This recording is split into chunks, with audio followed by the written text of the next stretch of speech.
Setting up.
All right. Hello. Oh, am I? I thought I was muted. Okay, I'm here. I'm there. Let's see. Where are we? Okay. Hi everyone. Welcome back to the stream. Hi. How? Okay, you know what? I'm just gonna chill here for 2 minutes, so we log in after reset. Welcome back to the stream. Welcome. Hey, Steffi. Welcome back. Runsing Dungeons. Nice. Yeah, I'm a little late. I was I did not take a nap today. I actually drank some caffeine. I was like, I'm not taking a nap again. I'm gonna get some caffeine, which I really try to stay away from, but it's unavoidable if I don't want to fall asleep, I guess. So that's where I'm at. But we're gonna wait out the 2 minutes and then we're gonna log in. Yeah, yesterday I fell asleep. I was planning to start early, like around maybe 10, and then just dragged on, and then like 10:30 I was like, okay, everything's set up. Let me oh, I don't feel well. Let me lie down. And then lie down and boom, I was gone until like 12. And then yeah, then I just woke up and then I logged on right away. Started the stream and like my voice was so horrible. I was in such a horrible mood. But not today. Today I'm better, I think. Yeah. I should be a little tired, but I was like, no, I'm not sleeping again, so I drank caffeine. I had a little bit of caffeine. I normally don't drink I don't drink coffee, soda, teas, anything with caffeine. But I did today. Because I don't wanna mess up another stream. So here we are. Let's wait one more minute, and then we're going in. Yeah, so today we got dailies, and then I'm gonna try to start Liv Empyrea Interlude. I think it's called Bluebird. Yeah, it's the new Liv frame story. I don't actually know how related it is to Surviving Lusum's story, but could be nice. Interludes usually end up being really long. It's almost longer than the real story sometimes. Ta-da! All right. Okay, today what day is today? Today is Wednesday morning. So we got no Warzone. It can be a little shorter today. No Warzone, no Guild War, no Norman, and no Operation Uniframe. At least we did the basics. I don't know if I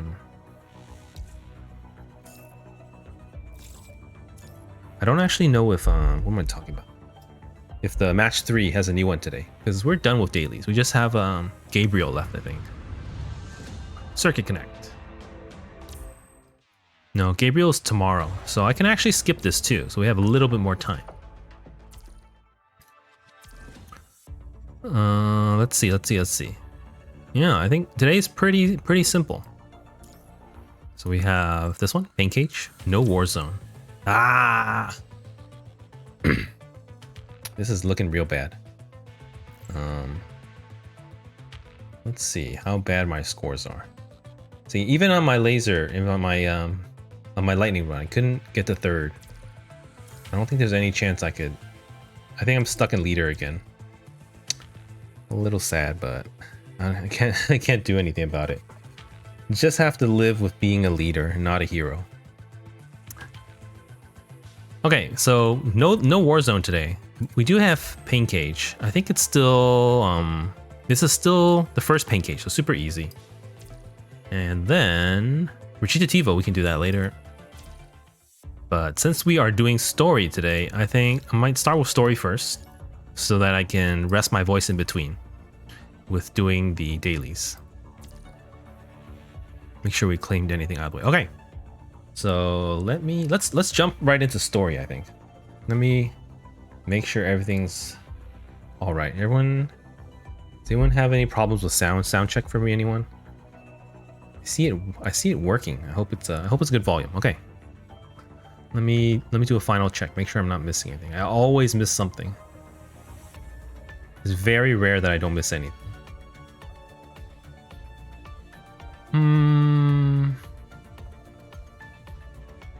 Yeah, it looks good. Looks okay for now, I think.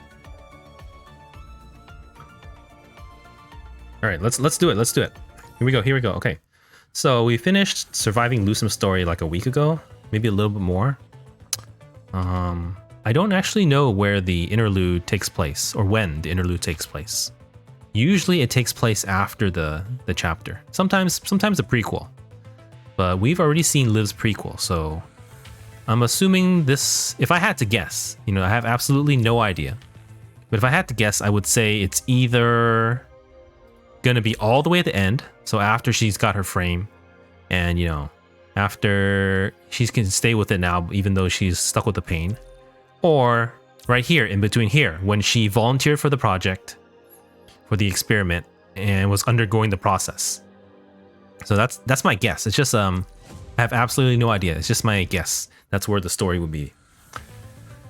We could go into prequels again, but we already did Liv prequels a few times. We did, you know, the story with Vanessa, and we did her as a child too. So that was there could be more prequel stories, but if this is an Empyrea exclusive story, well, you see here, then I'm guessing. I don't know who that is. That could just be her, like younger her, like looking at herself. Okay, let's go. Let's get into it. Let me make sure. Let me change my stream title. Let me check my stream title.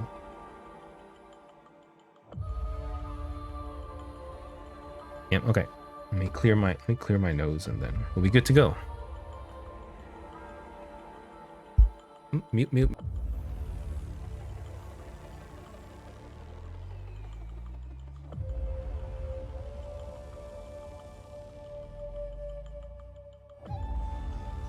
Yeah, I haven't done any PGR story in like a week and a half, I think.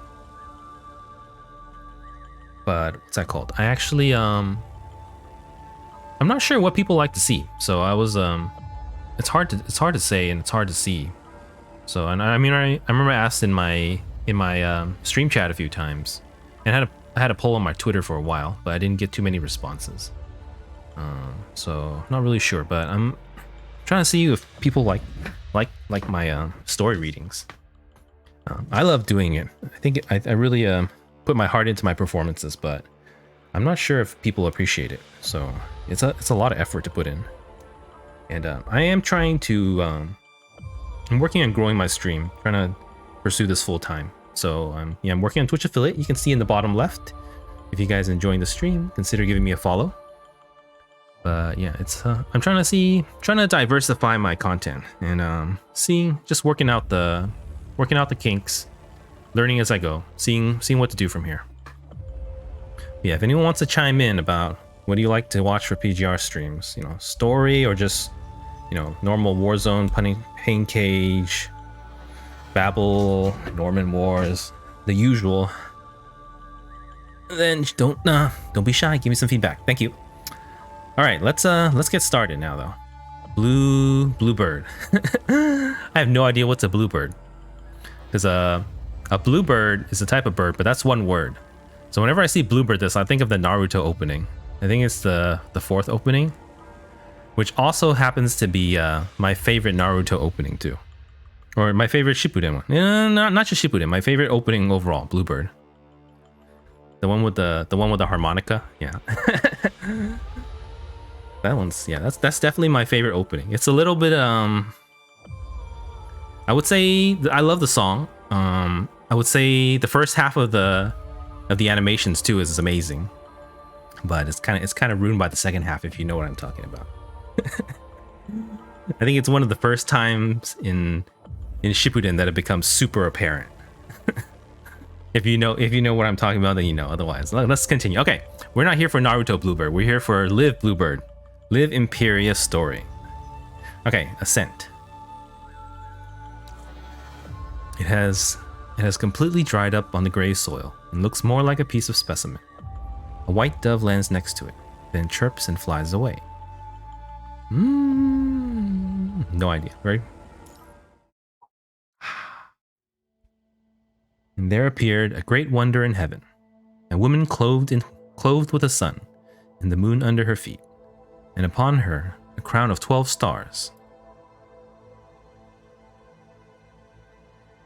Light pierces through the heavy, impermeable clouds. Impermeable.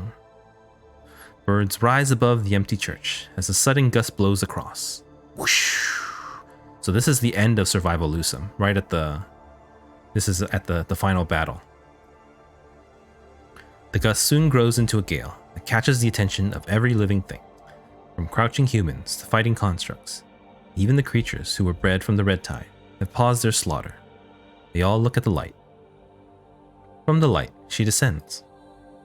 She first sees with her eyes, then feels the punishing virus with her frame. The virus is floating in the air, and also present in the mind of constructs and the data within the red tide. The virus is entangled with infinite noisy data. When she feels it, she also feels the agony and scream of 1,000 souls. She waves the scepter, letting the punishing rush into her mind along with all her painful emotions. Her mind is immediately overwhelmed by the data torrent, but also infinitely extended. She floats in space. Every satellite, every strain of the virus serves as her eyes. She is everywhere. Her actions are no longer guided by her mind and memory, but by a duty-like instinct instead. With her specialized frame running at an extremely high frequency, her body becomes more brilliant each time she waves her scepter. If the punishing virus is visualized, one may witness millions of these viruses form a tide in the air, rushing toward her like moths to a flame. She stands in the sky like a goddess of the sea, while the tide of punishing surrounds her, engulfs her, and then eventually disappears in her light. The crimson virus sweeps across her mind. Agony, despair, remorse. Almost all the emotions and memories that the virus had ever caused on this planet have flooded in like a furious roar from the abyss, along with the distortion caused by corrupted data. They turn into thorns that spread across her mind, piercing into her heart like stakes. Vital fluid surges from her chest. As her artificial heart continues to beat, more fluid comes out of her mouth and nose. She cannot tell whether it is vital fluid or the red tide. Her vision starts to fade, but her consciousness is well awake. Unable to move, she can only wait for an ending, like an angel crucified on rusty thorns. She takes in all the information too hastily and feels like she is drowned in the river of eternity. Every thorn spike carries multiple memories. All are transmitted to her within an instant. Countless lives are displayed in front of her. Memory data that belongs to different souls, related or unrelated to the punishing virus, has occupied her mind. So far, this is very darkly descriptive, but nothing really new. This is kind of what we know happened already during Surviving Lusum.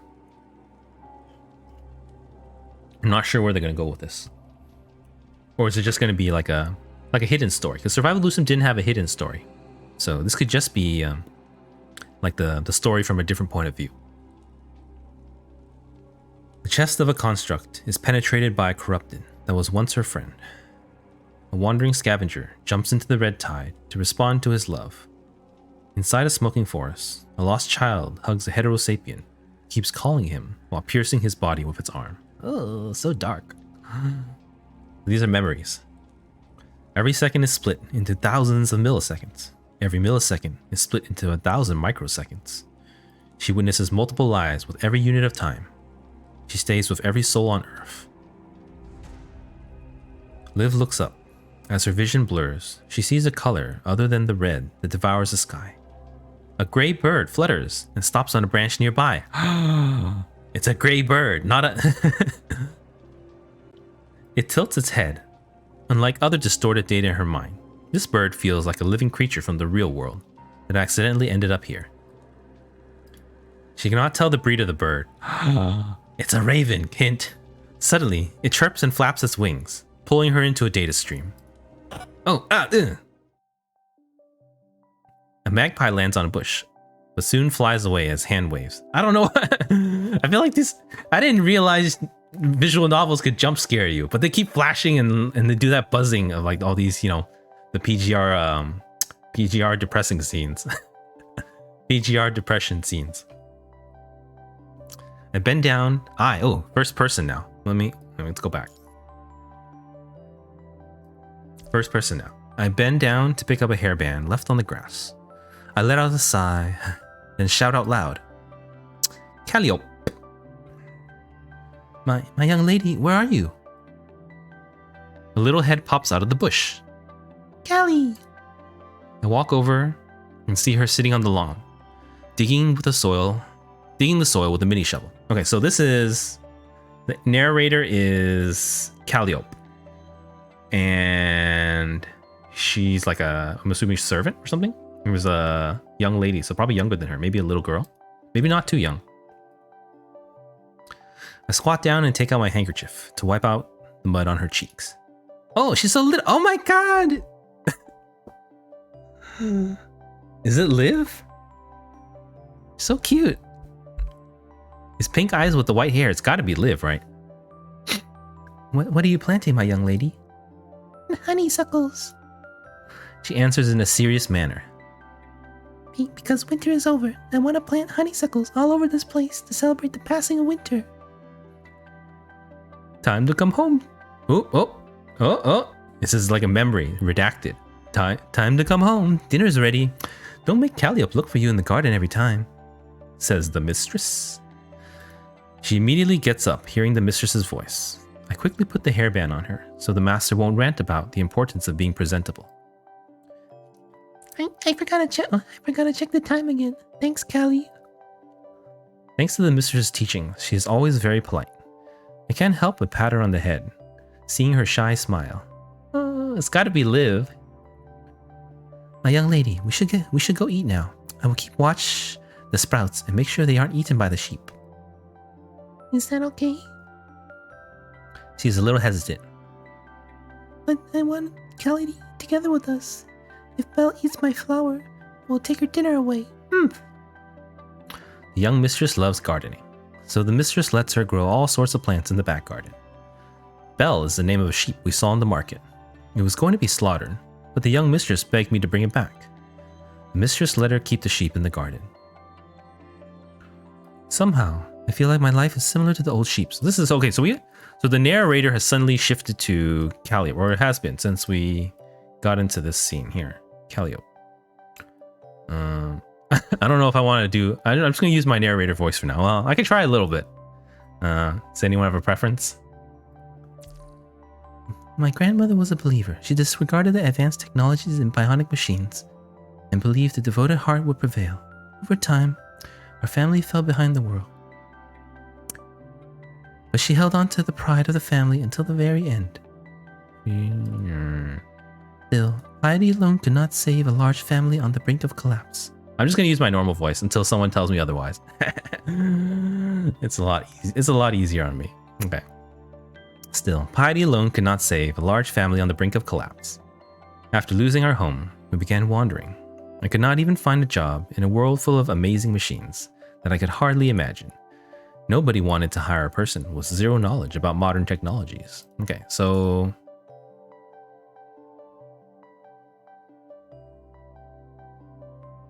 Her life is similar to the sheep. Her grandmother was a believer in something. I don't know. But they're in like anti-technology. So they held on to the pride of the family, which we don't know what it is. Okay, so let me double check my stream title.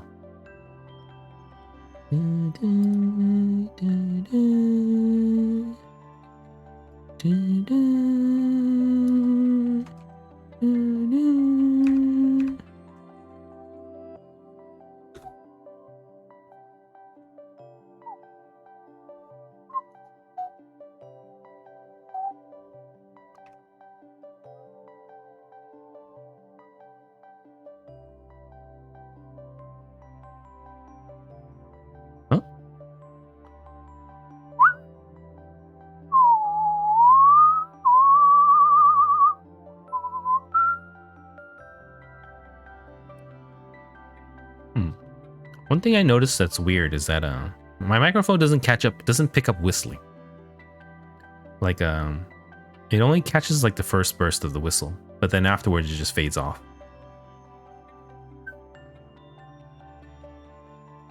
It's weird. I'm not sure why. It catches humming though.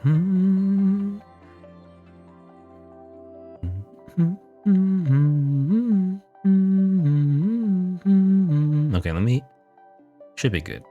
All right, let's continue. Machines may replace human labor, but they will never replace our beautiful souls. My mother used to say this to me a lot. I think I have met one with a beautiful soul. Ah, who could it be? A few months ago, I was desperate in the bleak winter. Mistress saw me in the market and took me home. She offered me a job as a maid in this mansion.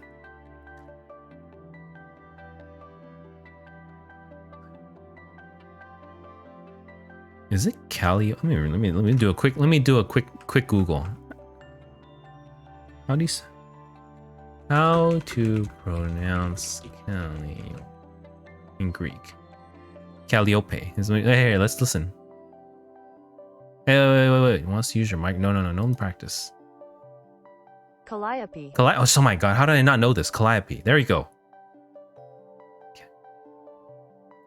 Calliope. Okay, I'm gonna try to remember that. Calliope. Despite not using cutting edge, isn't the what's that one? It is how it's spelled, right? Calliope. Okay, okay. Okay, Calliope. Let's go with that. Despite not using cutting edge technologies, the mansion is well decorated, like a well-preserved time capsule from many years ago. Sometimes I even have the feeling that my religious grandmother would come out of a room all of a sudden, calling me by my nickname.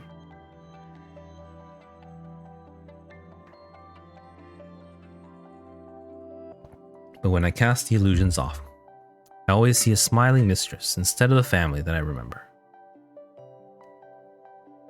Callie. You say it every time. I take her hand and walk towards the mistress. I really mean it this time. Belle, don't eat my flowers. Belle responds with a long ah, and I chuckle. Mistress is wearing an elegant dress, smiling at us outside the garden. The spring sun shines upon her long silver hair, giving a soft and warm reflection. I realize that spring has come.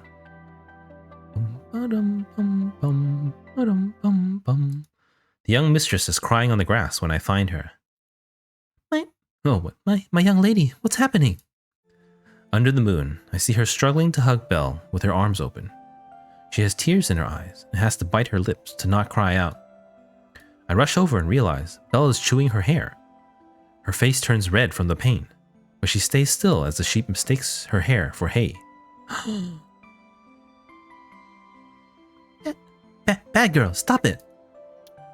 Quickly force the sheep to let go and shoo it away. Why didn't you call me? But Belle has not eaten anything for 2 days. Will she get better if she eats my hair? She rubs her eyes. I see tears running down her cheeks. I don't know what to say. Belle is too long in the tooth. Most animals lose appetite in hot summer. Why would an old sheep be any different? She's been very worried and keeping it company over the past few days. But how can I explain life and death to a kid of her age?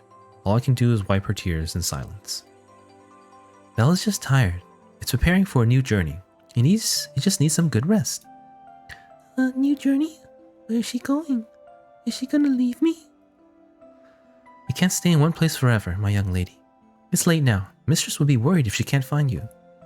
Can we go back first? Is Mother awake? She lets go of her hands. Tears are still on her lashes. She starts to ask about her mother. Why is she always sleeping? Is she very tired? She has been exhausted. She also needs to rest. That is all I can say to her. But Mistress is awake now. She misses you a lot and wants to see you. The medics in her room are probably gone by now. I miss her too. I want to ask her what to do when Belle doesn't eat. Sure she knows. She becomes motivated again. Without a word, I take her hands, but deep in my heart, I'm praying. Dear God, I devote my life to serving you. Please treat these kind people nicely. How I wish the world can be restored to its former shape before the summer ends.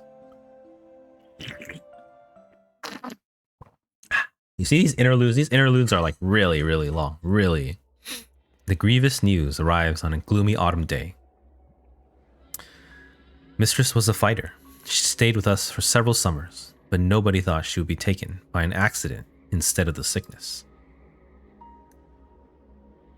When I rush to the hospital, I see Master sitting on a bench in the corridor, pulling his hair in anger and pain. Their marriage wasn't filled with fiery passion, but I know how much they love each other after witnessing it for so many years. I know what happened when I see his face and his tears. I feel dizzy as pain grips my heart. Struggling to hold my grief, I stagger inside the ward. The young mistress is sitting there. This is the background they use for the Liv's hospital in the Surviving Lucem. So this is pretty new background. The young mistress is sitting there, holding the mistress's pale, slim hands covered under a white cloth. The very hands that took me out of winter, but left me in autumn. The pain is excruciating. I have to gather all my strength to not cry my heart out. But another more excruciating pain strikes me the moment I see the young mistress's face. No, Liv! I've never seen her so helpless. She tightens her grip on her mother's hand for one instant, then gives up as if she wants to wake her up, but does not want to interrupt her sleep. She opens her mouth slightly, pale lips trembling. I see dry tear stains under her eyes. This child has lost her soul and does not know what to do for the rest of her life. I only find out later that the mistress lost her life in an accident on the way to the hospital, where she tried to protect her daughter. I cannot imagine what impact it could have on this kind, innocent child who loves her mother so deeply. Just thinking about it kills me inside. The young mistress hears the noise I made. She turns around and sees me. She looks lost. Callie. I see her mouth move, as if she is about to burst into tears, but she holds it back and bites her lip instead. God, please bless this girl. She is unfortunate, yet so strong. She finally manages to ask me a question after a short pause.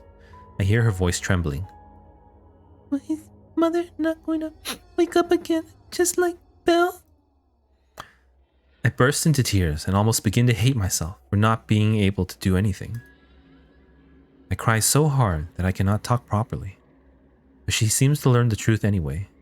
She lowers her head, her hands clenching the white bedsheet hard. Callie, sorry. I couldn't take care of Mother. She wipes her eyes with her sleeve, sobbing. No, don't say that. No way this is your fault. I'm so shocked by her words and immediately argue back. Still sobbing, she looks up at me and forces herself to put up a smile. Sorry, Callie. I'll take good care of you and Father. The sorrow in her words, along with her fear that I would also leave one day, makes me speechless. In the name of God, I will never leave you. I want to make 1,000 promises. I want to walk up and hug her so she can let down her guard and cry it all out. But somehow, I see Mistress in her miserable smile, through my vision blurred by tears. I don't know if it is an illusion, or if God really has heard my prayer. I see Mistress again. This great, beautiful lady descends into the ward, as kind and brilliant as when I first met her. Smiling, she puts her arms around the young mistress and kisses her on the forehead.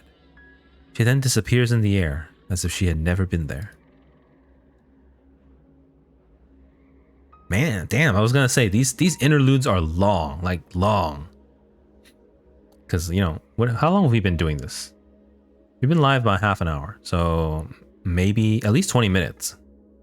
They're long. And there's 6 of them, so these could easily be like 2-3 hours. The young mistress used to have so many quirky dreams. She wanted to become a forest ranger, open a flower shop that keeps all sorts of animals, or be a shepherd that helps soak sheep stand up after the rain. She never talks about them again. Oh no. The master has a family business to pass down. The mistress, who used to kindly preserve her naive dreams, is no longer around.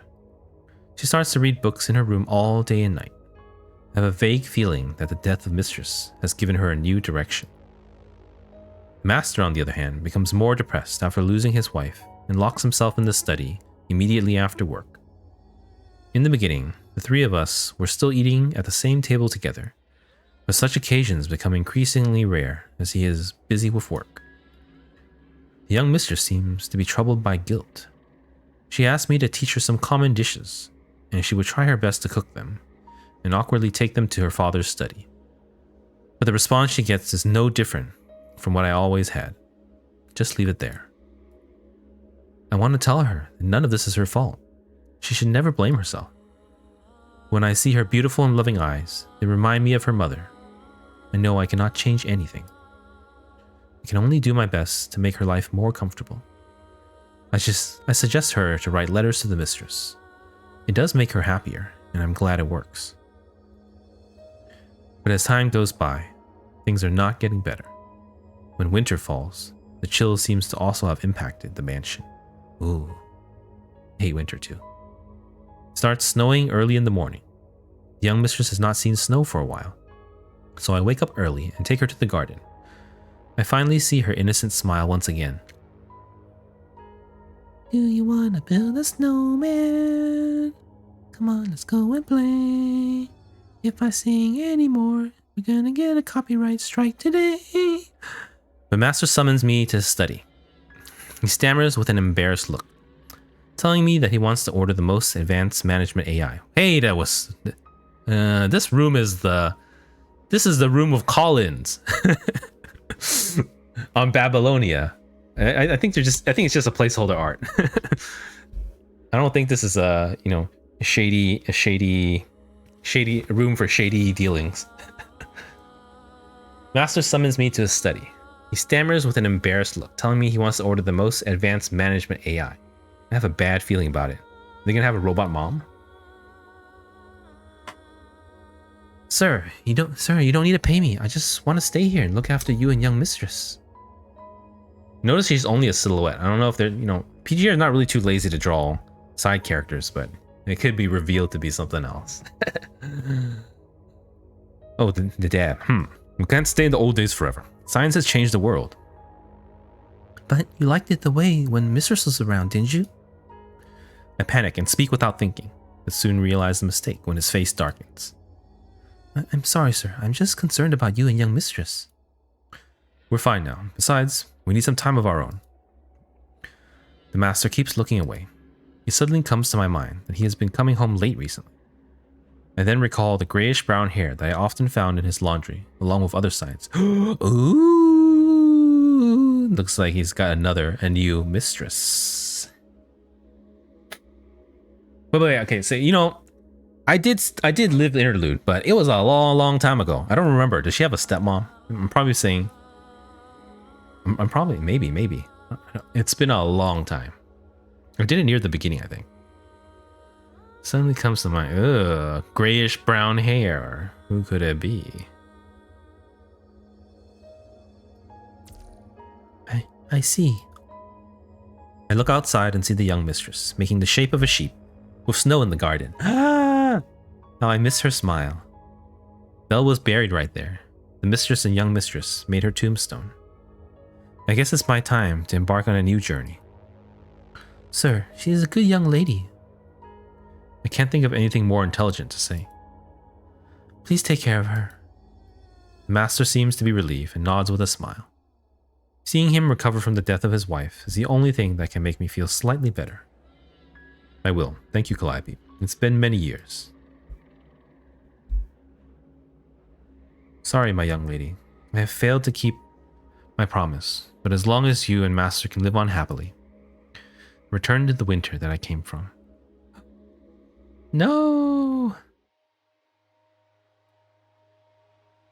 Oh my god, I told you these interludes are so long. I was like, this is totally the end of a chapter. No, it's not. Keep going.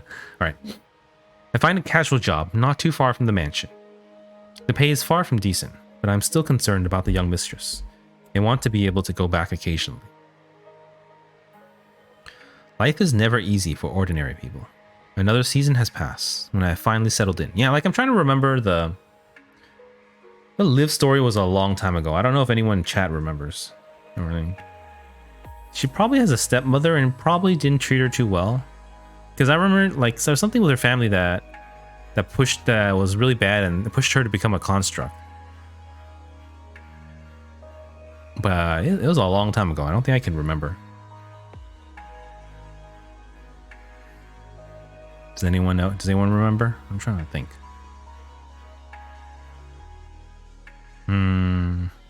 Yeah. Because, you know, there's always this stuff with Vanessa. That's after she becomes a construct. But I'm pretty sure she was... Something happened to her before, too. But I just don't remember. We've done the interlude. There's proof. But I don't remember the story at all. I'm too old. Okay, let's continue.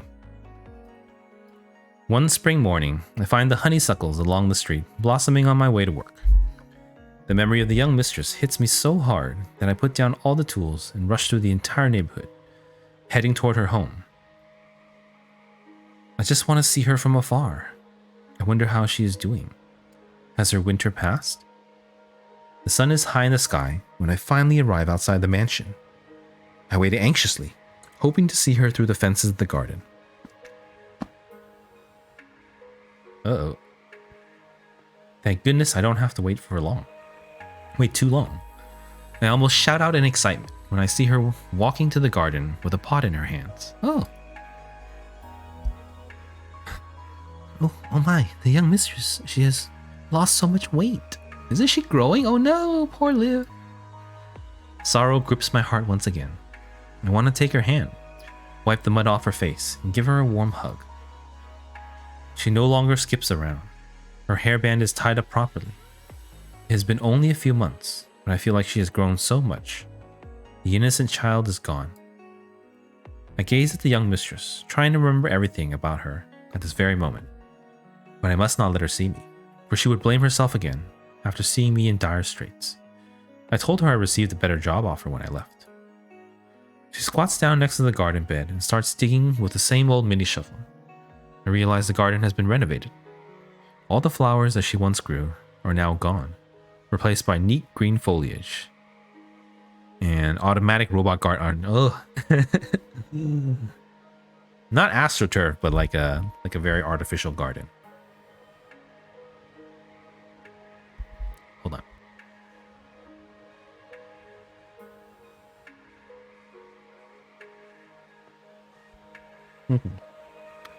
Just clearing my throat. Okay. She continues to dig the soil.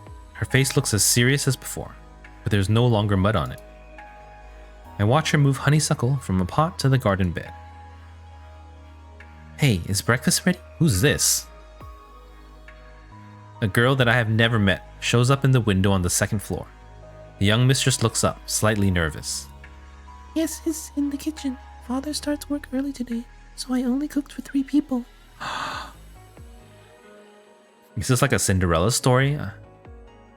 Why are you still digging in the mud? We're gonna eat first. Her face flushes red. Sure, sister. You can have it first. Oh, stepsister. Oh no, you know how this goes. The windows slammed shut. Yes, it's like Cinderella, I'm assuming. I don't remember the Liv story. Does anyone remember? Tell me. I need to know. I don't remember what happened in the Liv interlude. I don't. Oh my god. I don't. My mic is like peaking a lot. I don't know what's going on. Is the volume okay for everyone? I keep seeing hit the red when I don't know what I'm doing. Oh, my mic's not broken.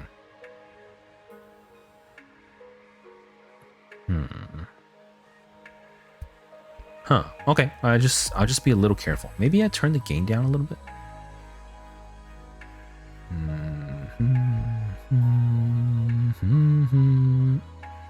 Here, let me try. How about how about that? Okay, I'm gonna leave it here for now. If my voice is too soft, please let me know. Yeah, I've never touched my voice thing, but I feel like recently I've noticed it peaking, like it just hits the red like non-stop. Right now it's good. It's yellow, but there's these bursts. It's like pow. No, not even that. Like louder. Okay. Yeah. Well, any sound issues, please let me know. Let's continue. The windows slam shut. I'm beyond shocked. There are so many questions I want to ask. Why does young mistress have to make breakfast? Who is that girl? She lowers her head and continues planting the seedling. She looks lonely and saddened. But what can I do? Confront the master of the mansion when I am no longer part of it? Unable to do anything, I feel suffocated by the sense of guilt. I spent hours wandering outside the fence, but I could not gather the courage to step into the mansion. Ever since that day, I have never stopped regretting that I did not talk to the young mistress. Every time I see her lonely look in my dream, I feel the urge to see her in person, but I never get to meet her again. The letters I sent to the master were never given replies. Let me turn this back up. I'm going to leave it at full. Oh, it's still going. I was going to say this. How long has it been? It's been like 30 minutes. These interludes are long, man. This rate, it's going to be like 6-hour story, side story. After a few years, I finally settled down and opened a flower shop. It doesn't make a lot of money, but enough to keep myself fed.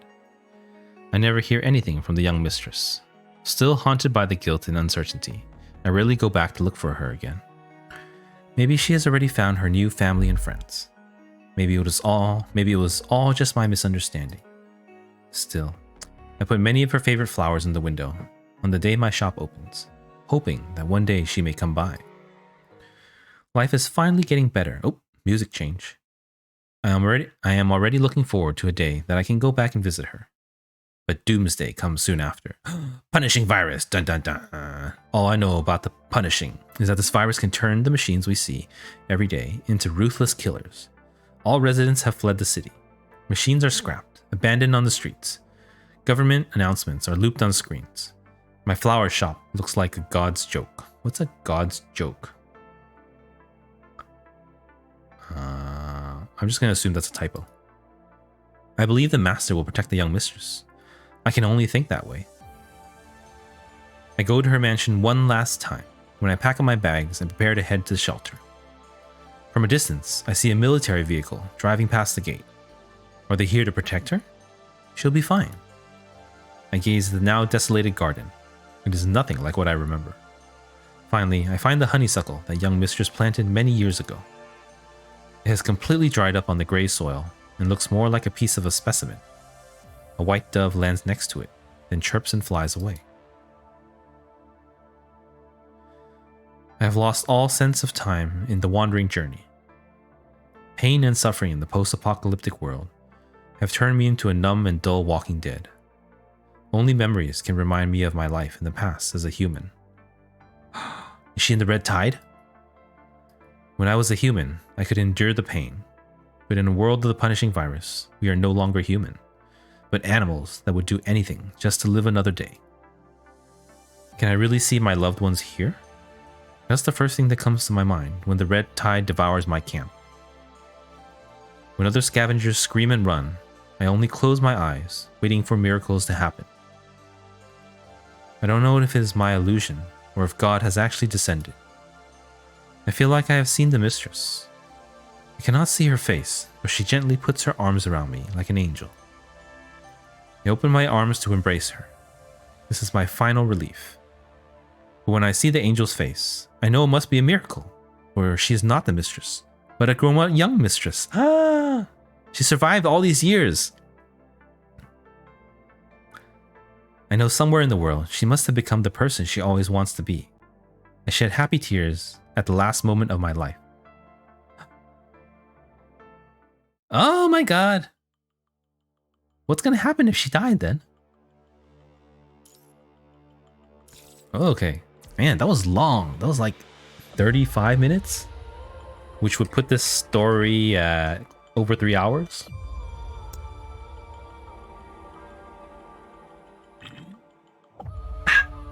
So many questions because I don't remember the Liv interlude. Does anyone know? Okay. My voice is okay. There wasn't too much Liv. No, not too much Liv, so my voice is doing okay. So let's continue. Let's continue. And yeah, we'll continue. Then we'll do dailies in after 1, and then we'll go back to story. I think. Yeah, PGR story is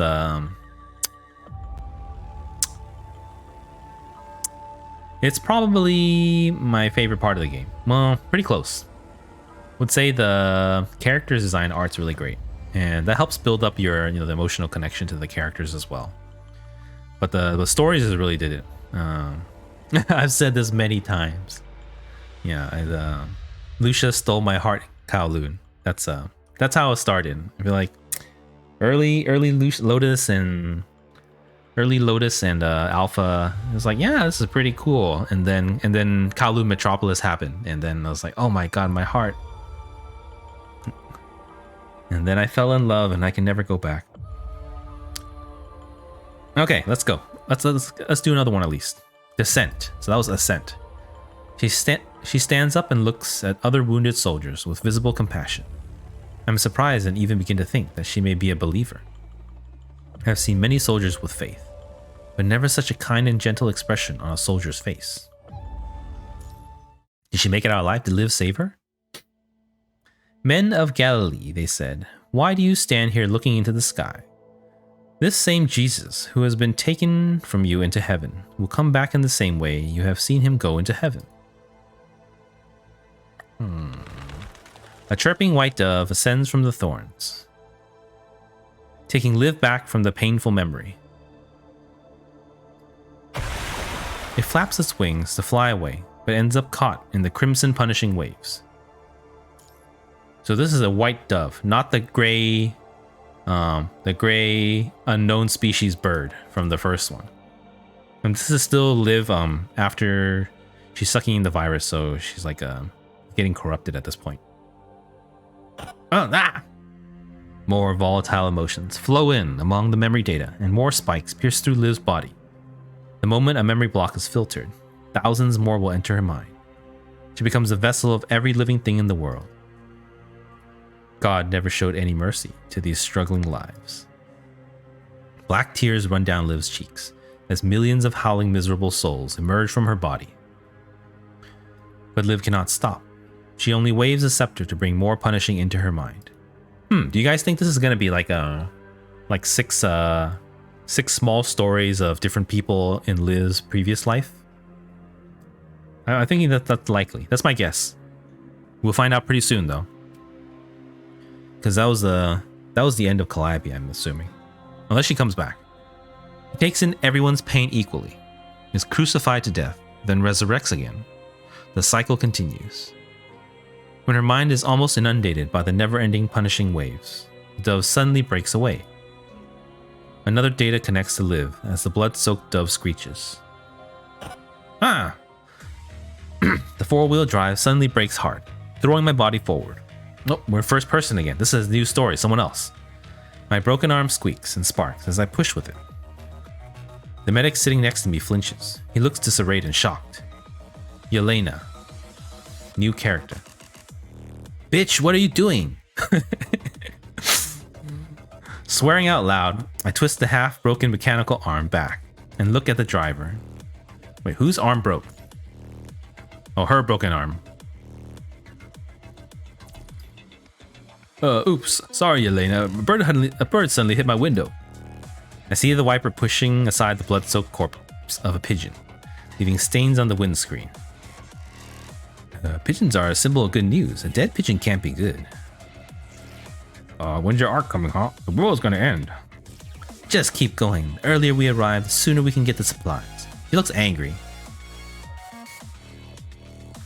I stopped Charlo's ranting. He barely survived the last battle, but lost both legs, and is now extremely grumpy. I don't want to hurt the feelings of my only medic left. I still need him to take care of the other dozens of human soldiers on my team. So, she has a team. She's not the medic, even though her outfit's very medic-like. Charlo is the medic. No, wait. Charlo's ranting. I don't want him to hurt the feelings. Oh, no. No, Charlo's not the medic. So there's a driver, a medic, and Charlo. I forgot the voices already. The vehicle starts running again. It's all quiet in the cabin, except for the occasional moaning of wounded soldiers. After a few hours, we finally arrive at the nearest camp from the battlefield. Only the medic and a few soldiers remain unhurt from the terrible drive. I jump out of the vehicle and ask a few sentinels to help. I'm assuming she's the captain. Someone's wounded. Medic! The soldier turns to the camp and shouts, "Where's your commander?" A man with scars and a rank slide comes at me and nods. I contacted him when my squad retreated from the front line. According to the order I received from the world government, I need to regroup here and help him do some training if possible.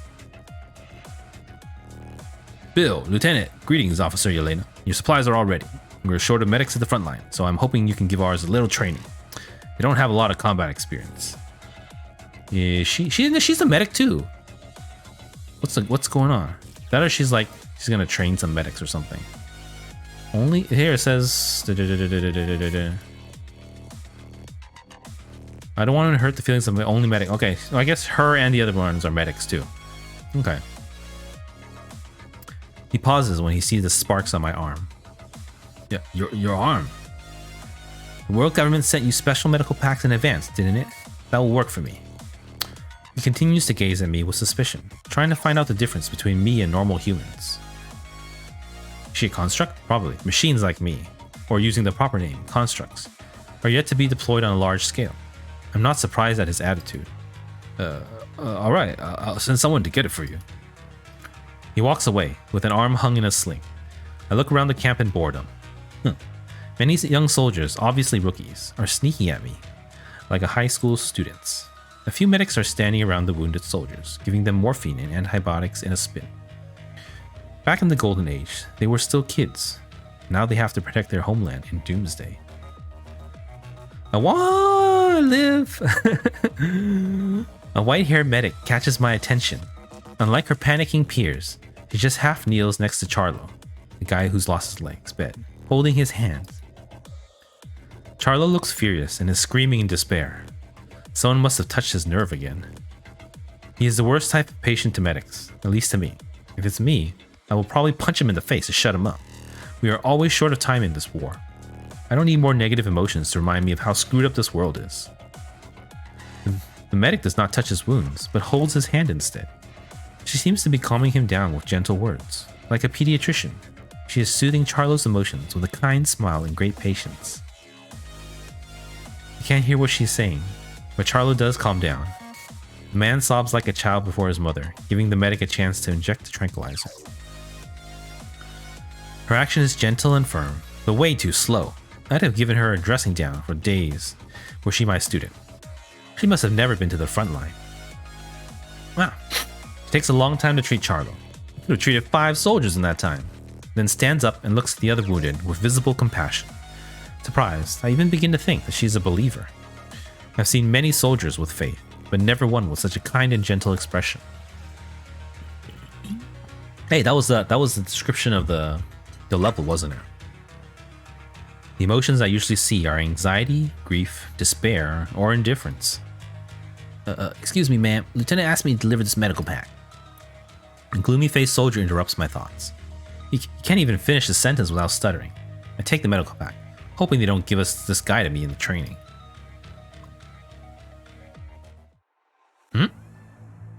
No, this is not a combat one. There's no combat either. There's a lot of scenes. Well, Gloomy Face and the Frail Medic both end up on my team. Lucky me. It's hard for me not to remember them, but they're always the worst performers in every training class of mine. To be fair, the Medic isn't that bad. She passes most courses adequately and is quite smart. The problem is the Medic course. Though she pays great attention to detail, she is way too slow. Besides, her fitness and shooting scores are atrocious. Just a tad better than Gloomy Face. By the time she finishes running 10 laps, all the other soldiers have finished their training and lunch. Every time when Gloomy Face is already half dead and lying on his back, he would just keep running with a pale face and blue lips, as if she can pass away any second. She was probably a princess who rarely did exercise before the war.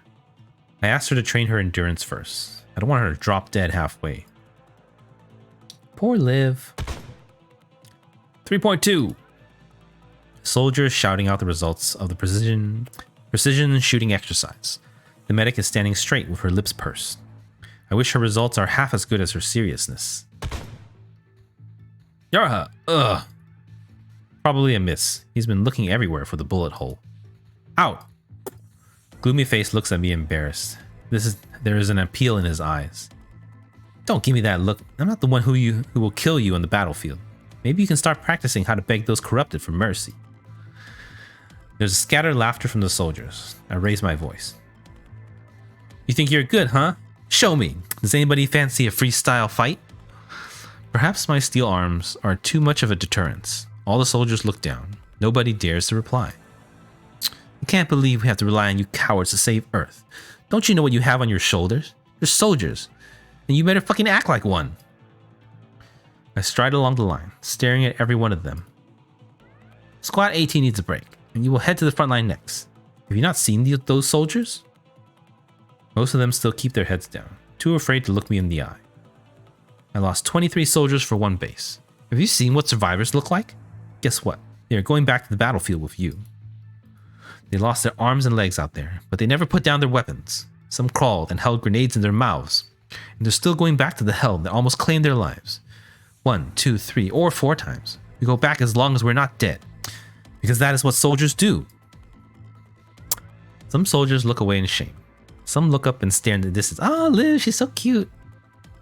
I have a soft spot for Eclipse Liv. I like it more than the others. Empyrea is pretty cool, nice too. I'm really waiting. Well, let's put it this way. I really like the default Eclipse much more than, let's say, default Lux or Luminance or Empyrea. Yeah. So cute, especially with the hat too. Only that medic gazes me, as if she has something to say. But what are you doing here? Ask yourselves, do you deserve this uniform? I don't care why you came here, but if you're here, you've got to toughen up. Our homeland, our Earth, our family, and our friends are behind us. We protect them with our life and blood. Who else can stand out if we shrink back? Who else can keep fighting if we give up? I remember every single soldier I lost on my team. Their looks, names, what they like to do, and the lives they've lived. I take pride in them. They die with honor. I shouldn't let it happen, but I think my voice is shaking a bit. It is the first time that I ever talk about my soldiers after that meat grinder battle. Hope you can also make me proud. I wave them off and walk away without looking back. Later in the night, the medic comes to me when I'm doing maintenance of my frame in my room. Officer Yelena, sorry to disturb you so late. She stammers and blushes, making me feel that she has a crush on me. Oh, Liv's so cute. What is it?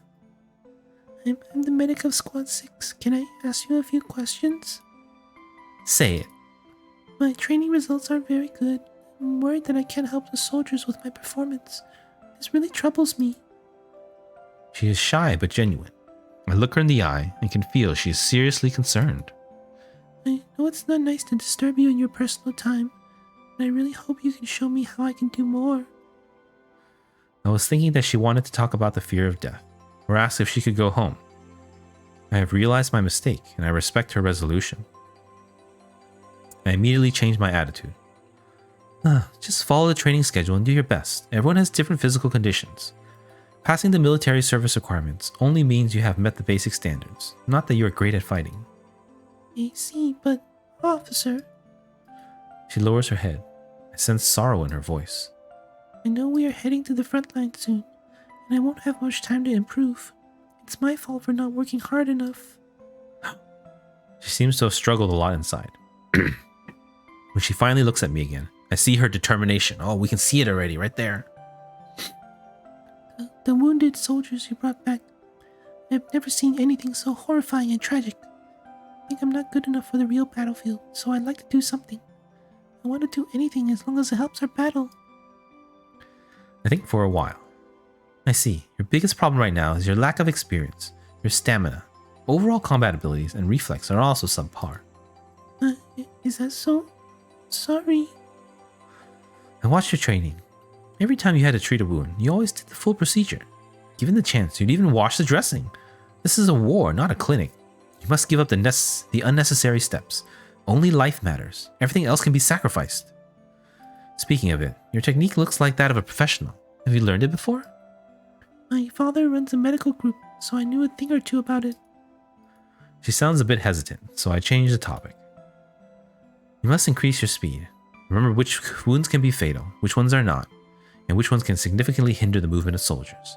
I will design your training accordingly. Change your fighting style. It's too soft now. Never make a decision that you may regret on the battlefield. Yokai.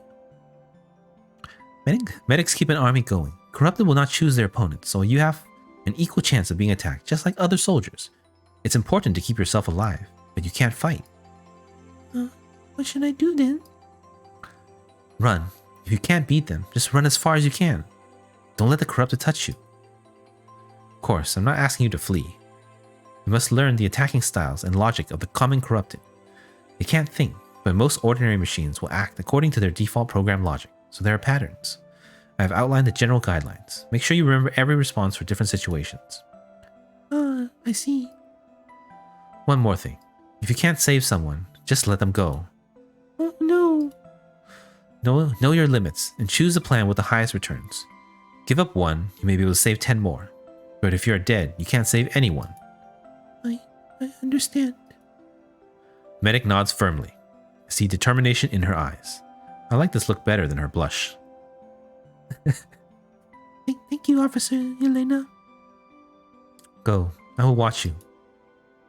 I pat her on the shoulder and watch her go away. I spend the next month training the soldiers. They begin to get on the right track. I don't have time for that medic. She manages to catch up with the rest. Liv! Go Liv! Yeah. Occasionally, I would patrol the camp after a day of training before curfew. Right now, I'm standing in a dormitory room. Who did this? The bed in front of me is a mess. The water bottle. Okay, so this background was the one in Roland Interlude. What's it called? The Great Show, the one where with the Mandasti and young Roland. It might have been somewhere else before too. I feel like it was used for like a scavenger hideout. The bed in front of me is a mess. The water bottle on the bedside table originally had a few flowers inside, but it is knocked over with the pink petals scattered everywhere. The belongings of the bed owner are ripped open. Dresses are thrown on the floor, among which is an eye-catching, gorgeous white dress.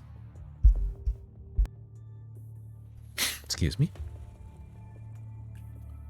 Nobody makes a sound. What's happening right now? Okay, it's a dorm room. Why is there a dress in the dorm room?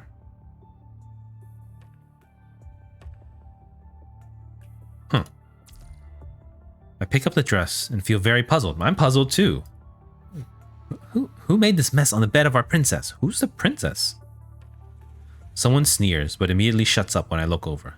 I toss the dress away and feel a pain in the neck. This probably isn't the work of one or two, but a group bully. And I probably can guess why, looking at the way this bed is made. The soldiers suddenly look away. I turn around and see the medic. No, don't pick on Liv! Fuck you guys. You guys are on the shit list now along with Vanessa. At least they don't have names.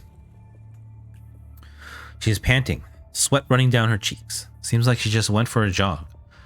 She takes off her cap, wipes her forehead, and puts it back on again. She looks me straight in the eye and continues walking in without any fear. I realize my guess is wrong again. Somehow, I feel a little guilty watching her quietly walk to the bed and pick the dress up. Liv, who did this? We don't know it's Liv. Redacted. Who did this? It's the first time I call her name. She shakes her head without saying a word. She only packs up her belongings in silence. This attitude is only going to make the bully worse. I must do something.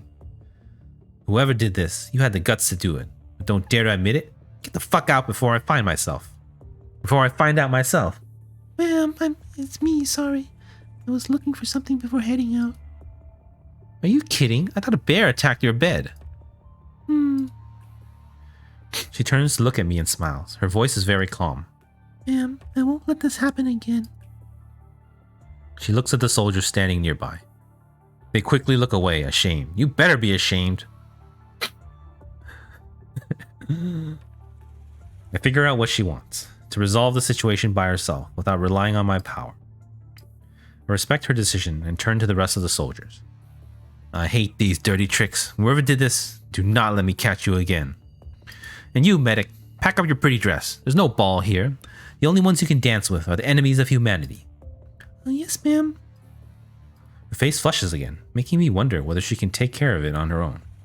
I ask everyone to rest and walk off.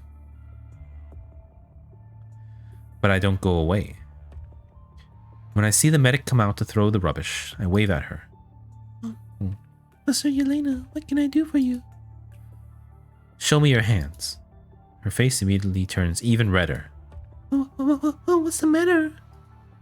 She reluctantly reaches her arm out. I grab her hand and roll her sleeves up. There are red needle marks throughout her pale skin. I even see stitch marks covered under the gauze sponge. Ma'am. I saw the marks on the back of her hand, but didn't expect her to go so overboard. What are you doing?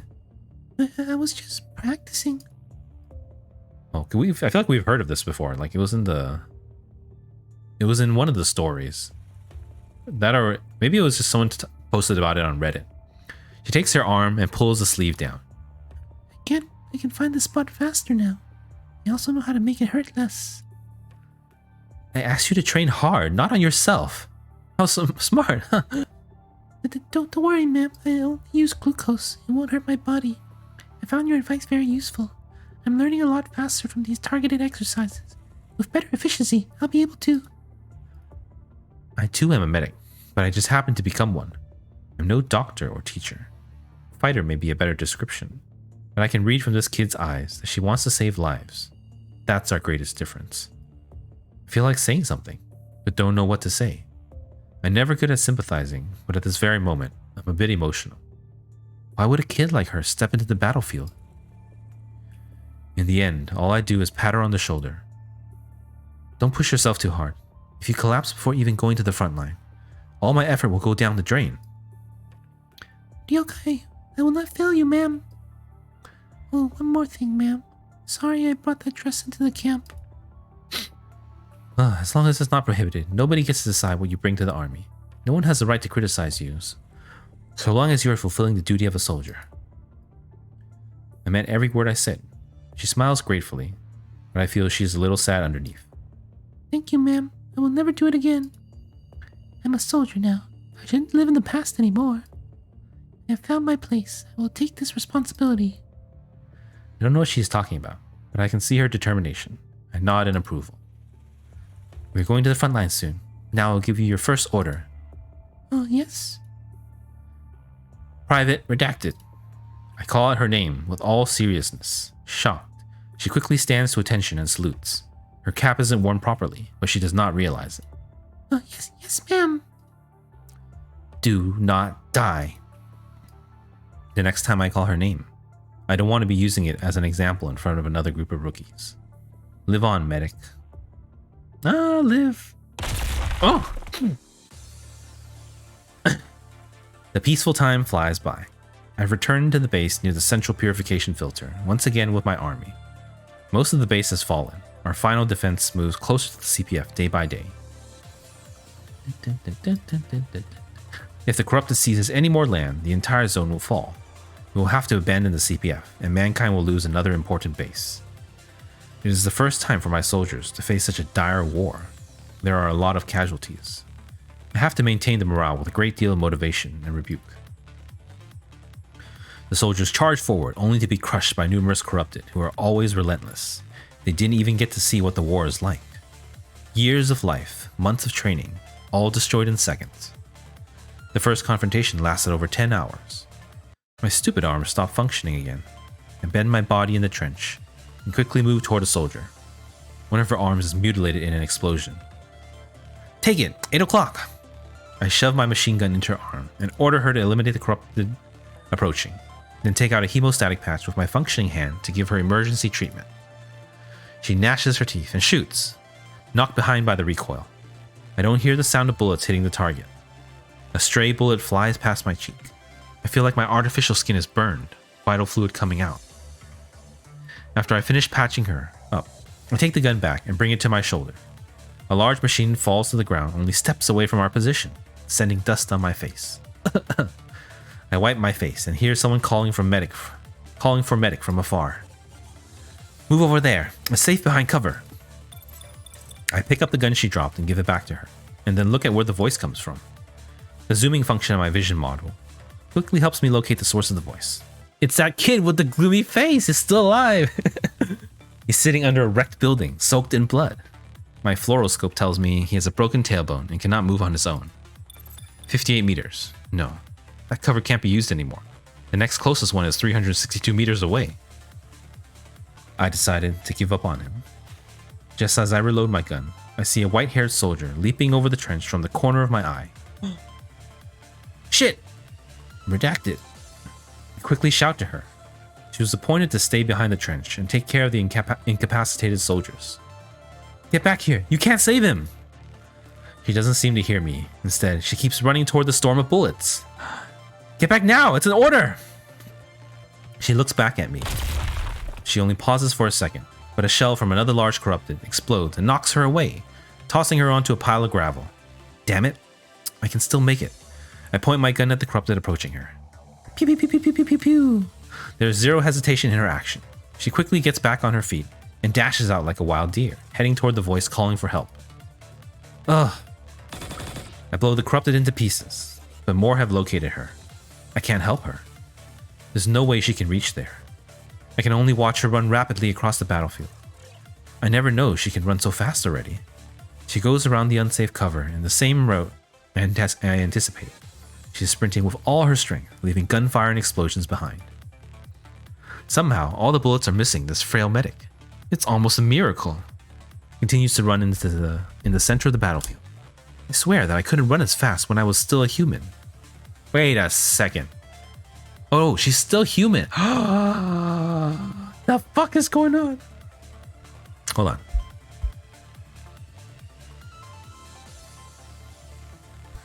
This is still human Liv.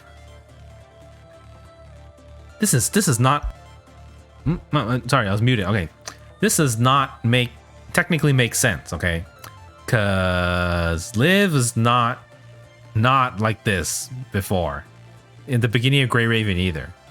She is like really shy and very unconfident, very low self-esteem. And it's after she switched into her Lux frame. Well, that's true. When did she switch into Lux frame?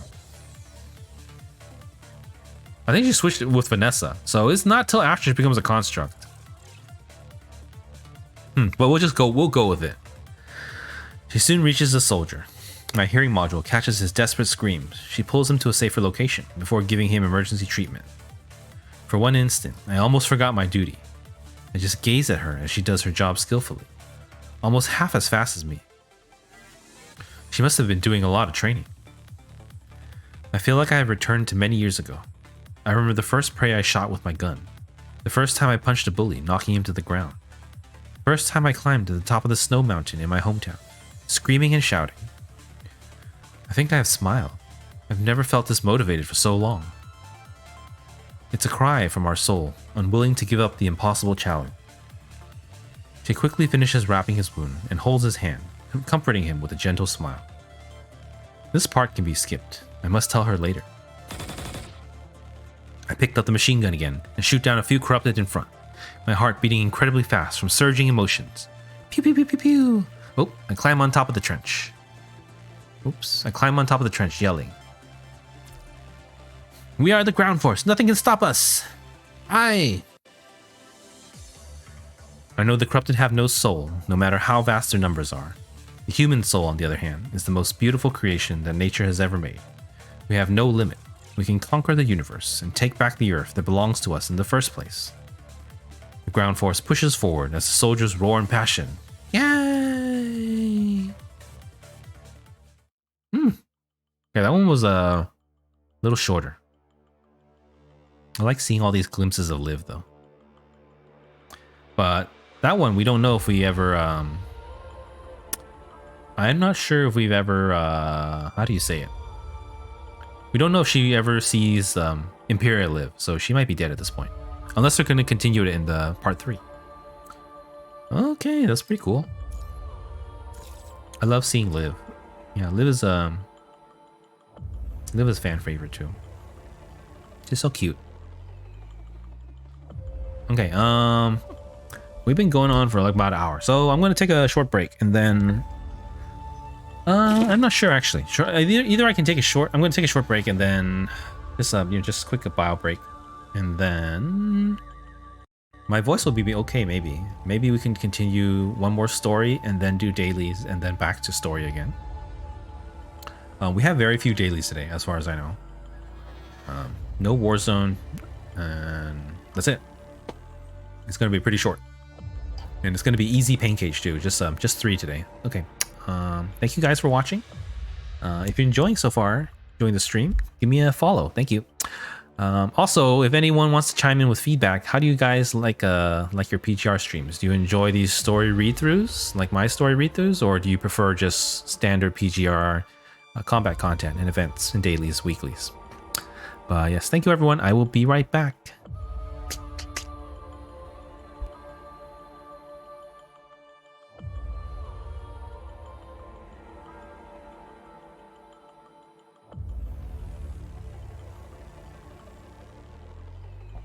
Okay, be right back, and then we'll see. I'll be right back.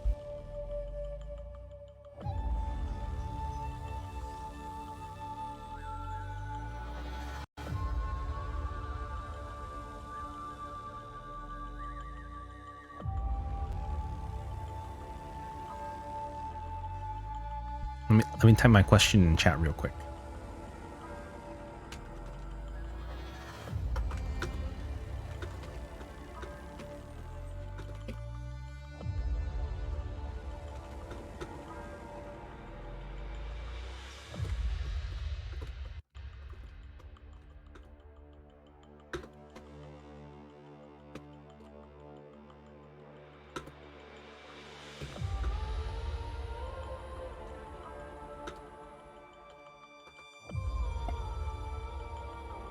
Okay, really be right back now.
Tadaima. Okay.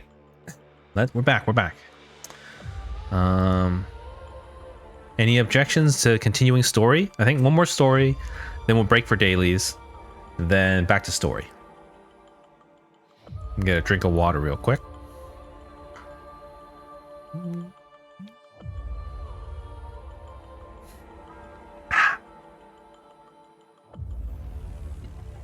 right, 2 drinks of water. All right, we're gonna continue then. Back to Liv Interlude. I think that's okay.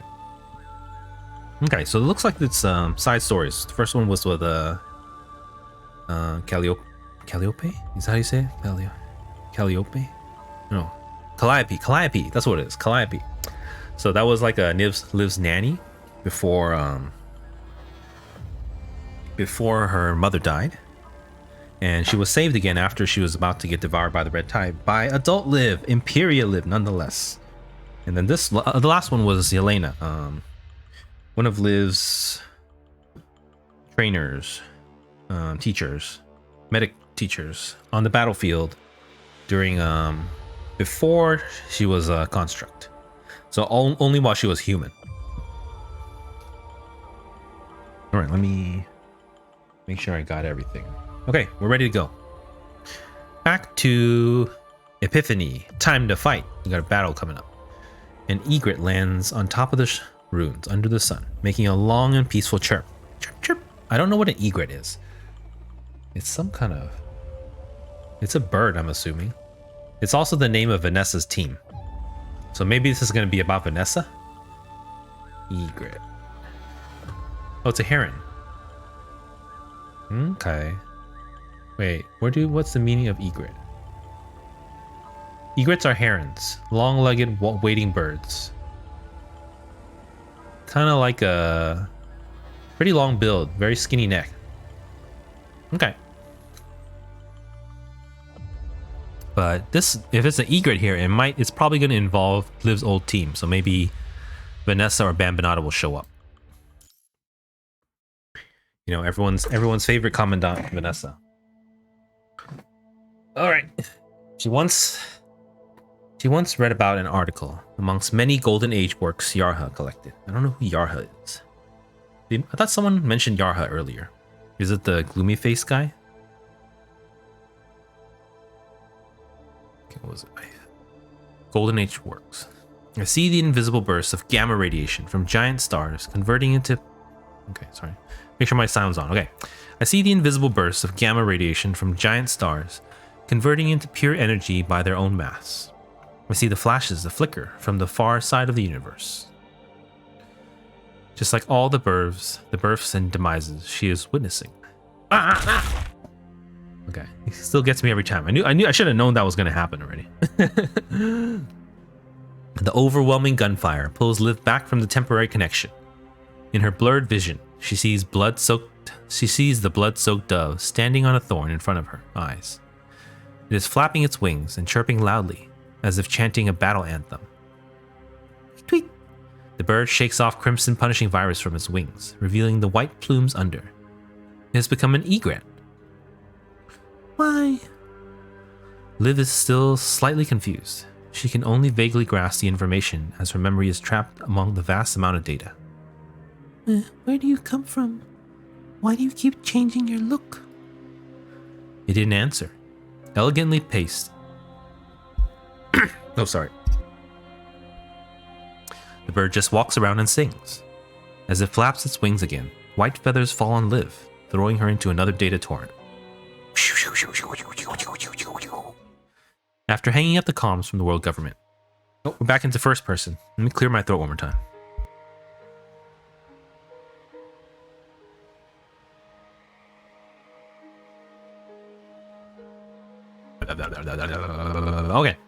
Okay.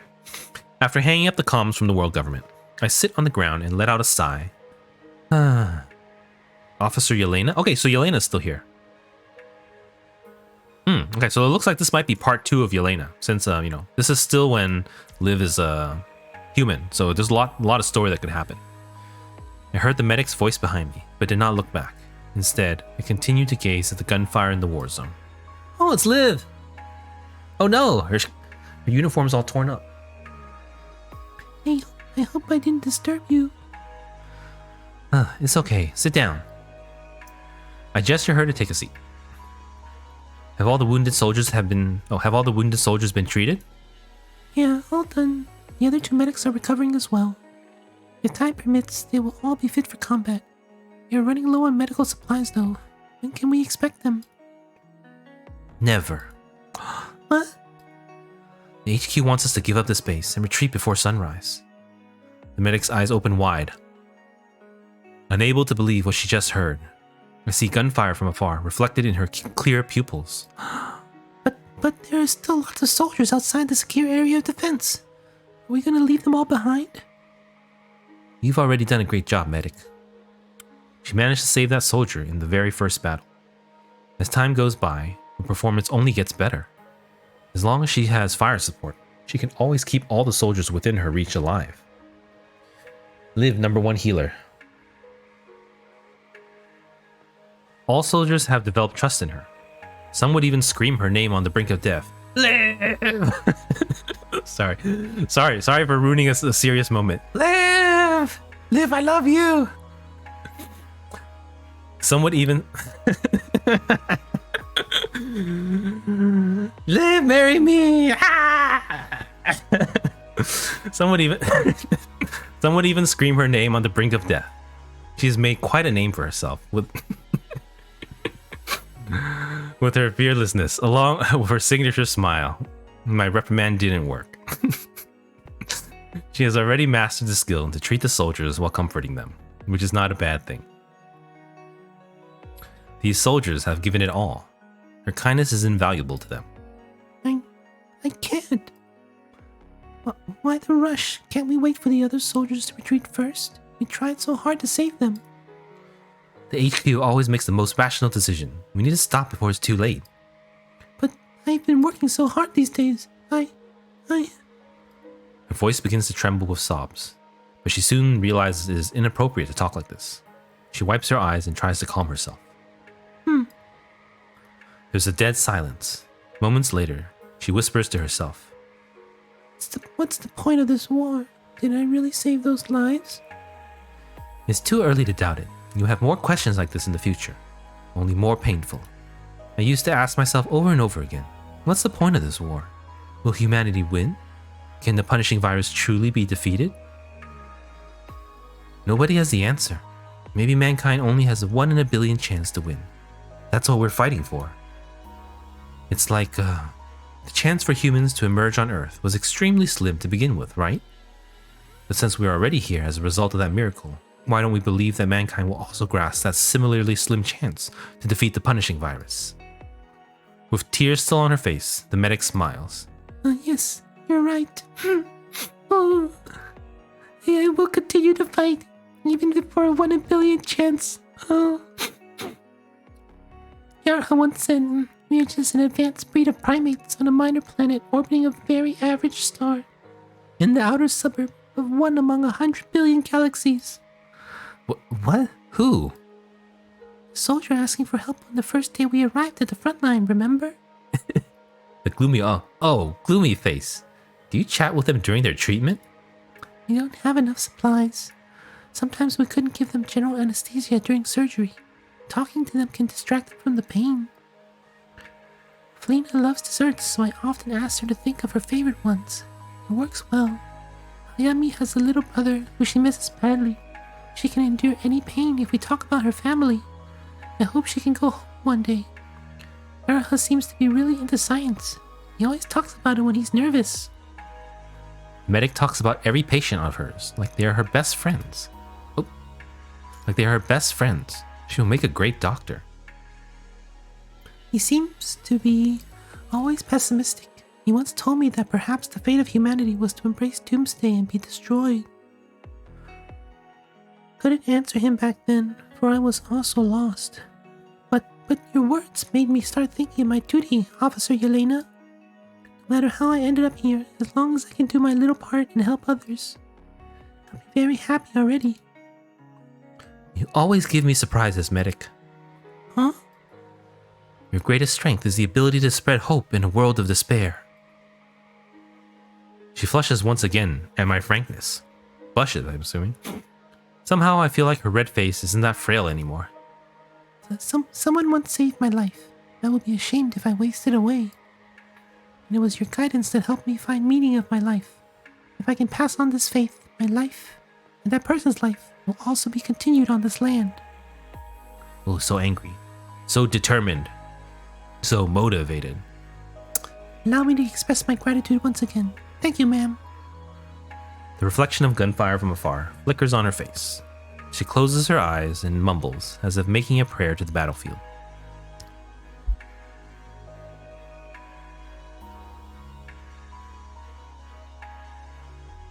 I will do anything as long as I can help.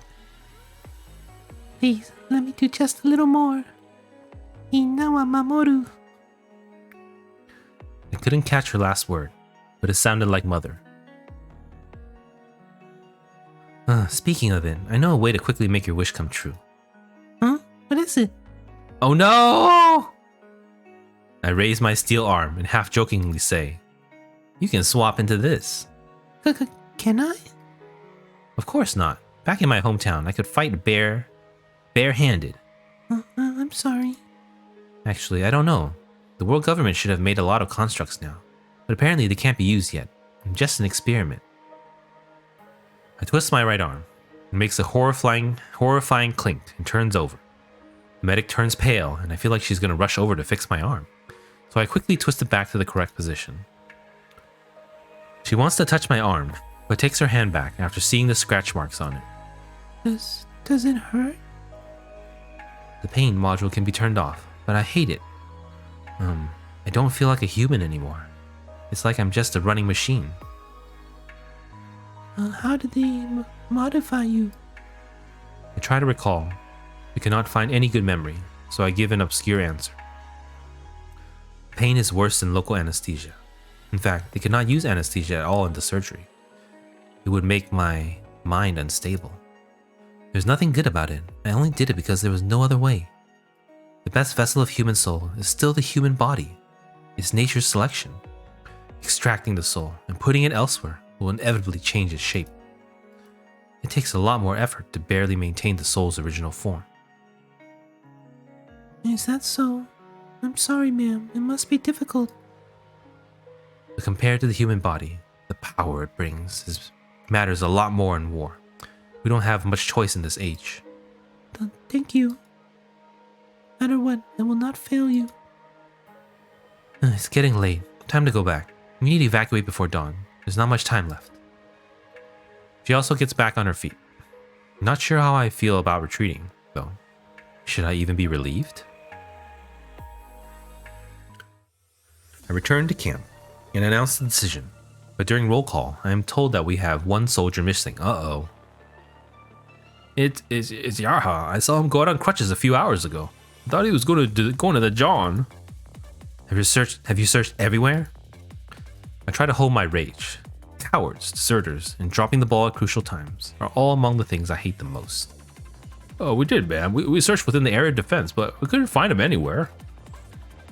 Forget about him. All teams file in and move out. If anyone ever sees that deserter on the way, unless he can give me a satisfactory answer, shoot him on the spot. Before the soldier can answer, I hear another panicking voice. Man, Medic Liv has also gone missing. No, not Liv. We don't have time. A large number of corrupt are heading this way. They're just 8 kilometers away. Doesn't matter. All teams speed up. Prepare to retreat. I know what she's up to. How can she be so foolish? I have mixed... Oh, sorry. Back to my normal voice. I have mixed feelings. Anger, resentment, reluctance. Oh, water. Mixed feelings. Need water. Anger, resentment, reluctance. There is an army waiting for me. I cannot stop here.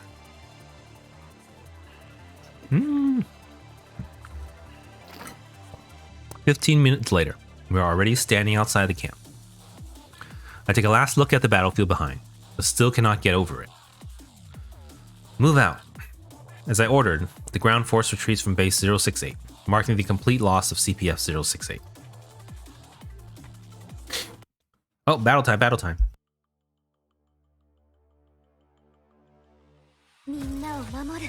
Mina wa mamoru. Oh no, she went to save Yarha, didn't he? Saki watashi. I don't know. I could have swore the line changed when they changed the voice actresses. Oh no. It's Hayami. Why are you here? Why are you the only one here? Where is everyone else? The majority of the forces has retreated. What? They abandoned us? No, we will never abandon you. Please go back to the area of defense with me. Someone must be waiting for us. All my teammates are dead. Thank you, but I have to get their name tags back. You go first. In case you see Felina and Kawahara, tell them that I'm safe. Please take them back with you. Alright, sure. I will come back for you later. She's a human at this point too, right? So that means this is just a representation of Liv. She has the lever guns in her Eclipse frame already. But she's still supposed to be just a human. Oh no! My entire team is dead. Damn it! Die with me!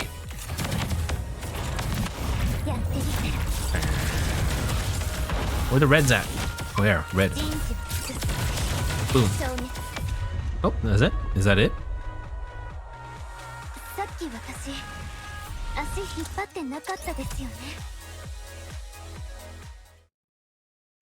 That was a short battle. Just to fill up the scene, I think. It's pretty nice though. Normally you don't walk around that much in PGR scenes. It was kind of cool. Maybe hopefully it's a sign of Withering Waves, like an actual open world game. All right. The next morning, all the remaining soldiers of Base 068 safely arrived at the nearest depot. Some ominous music playing. I risked being demoted and gave my commander a guarantee to put together a construct army toward Base 068.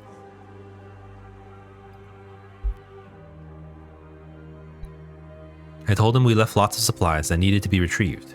There might also be survivors who didn't manage to retreat in time. I honestly don't believe in myself. What creature can survive a legion of corrupted for one night on a deserted battlefield? Wait, so she lied to the commander. She lied to the commander to try to get them to save Liv. If there's a miracle, no matter how late, I would like to witness it. Oh, what's this?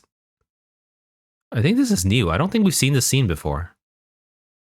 It's like some overgrown moss or foliage on some abandoned ruins. I gestured to the soldier to keep moving. Push forward! The scattered team continues to move forward. Suddenly, a soldier holding a detector stops and looks to the front in suspicion. Wait, isn't this already abandoned? Why are there so many life signals? I quickly take over his detector. It beeps louder as I walk forward. I walk to a mostly collapsed wall and pull the scrap door open. Bang! With their robot arm. Sun shines into the cramped space. This is... You know what? This might actually be from super early PGR. Where it's kind of like near. And they're just discovering the punishing virus and stuff. You're looking for Nozola, I think, maybe? The sun shines into the cramped space. Dozens of wounded soldiers lie exhausted in the room. Some have lost limbs or suffered great trauma, but they are already showing signs of infection after the CPF stopped functioning. But they are all alive. Liv saved them. Reporting to HQ, we found... The still conscious soldiers turn to me. A ray of sunlight shines upon their faces. I see hope in their eyes. It's real. Someone has come for us. Oh, and a gloomy face. I forgot what his voice was already. Gloomy face is also there. He slumps on the ground ahead, still holding a half-empty bottle of hemostatic potion. He was probably helping to treat the other soldiers. The medic huddles among the soldiers. She is dead quiet. I can't even tell if she is alive. Liv! She's alive. He makes that annoying smile again. Ugh. Help them, hurry! Ryokai, 1 heavily wounded medic and 35 treated soldiers. Please send in the medical unit ASAP. They were all treated by this one medic? Quick, we have to save her. The construct soldiers immediately start moving. I asked them to move out those with less severe injuries first. Leave her alone for now. She's got multiple compound fractures. Oh, She seems to have heard me as her eyelashes move slightly. I quickly squat next to her. Officer Yelena, is that you? You're a fool. This is a serious violation of discipline. She barely pulls a smile. Her eyes are still closed. So, it's so good to have you here. She becomes silent again, but I can still detect her life signals. I stand up again and notice Gloomy Face on his feet already, holding crutches. I walk straight to him and pull him out of the door. Why'd you run? Why did you run? He looks away and his lips start to tremble. I already know the answer. I release his collar. He stumbles. Then why did you let her save your life? Aren't you ashamed? I'm sorry. This is a war. It doesn't need your apology. I want to keep my promise and shoot him. He starts to sob like a coward, his head buried between his shoulders. He then starts to stammer with great determination. Please, execute me. I'm a deserter. I would have died back there, not for her. I will take responsibility. I don't want to run again. I close my eyes and inhale a deep breath. All deserters will be expunged from the army and must never enter any jurisdiction of the world government. Now get lost before you piss me off further. Why? She risked her life saving you. Twice. I respect her decision as a medic. I watch him burst into tears apathetically. Sorry, I'm so sorry. I'm so sorry. He clumsily bends down to pick up his crutches. After getting back on his feet, he wipes his face and looks me in the eye for the first time. I will live on. She saved my life. I'm a coward, but the words she told me gave me the courage to live. He's like bouncing off. He's limping. Okay.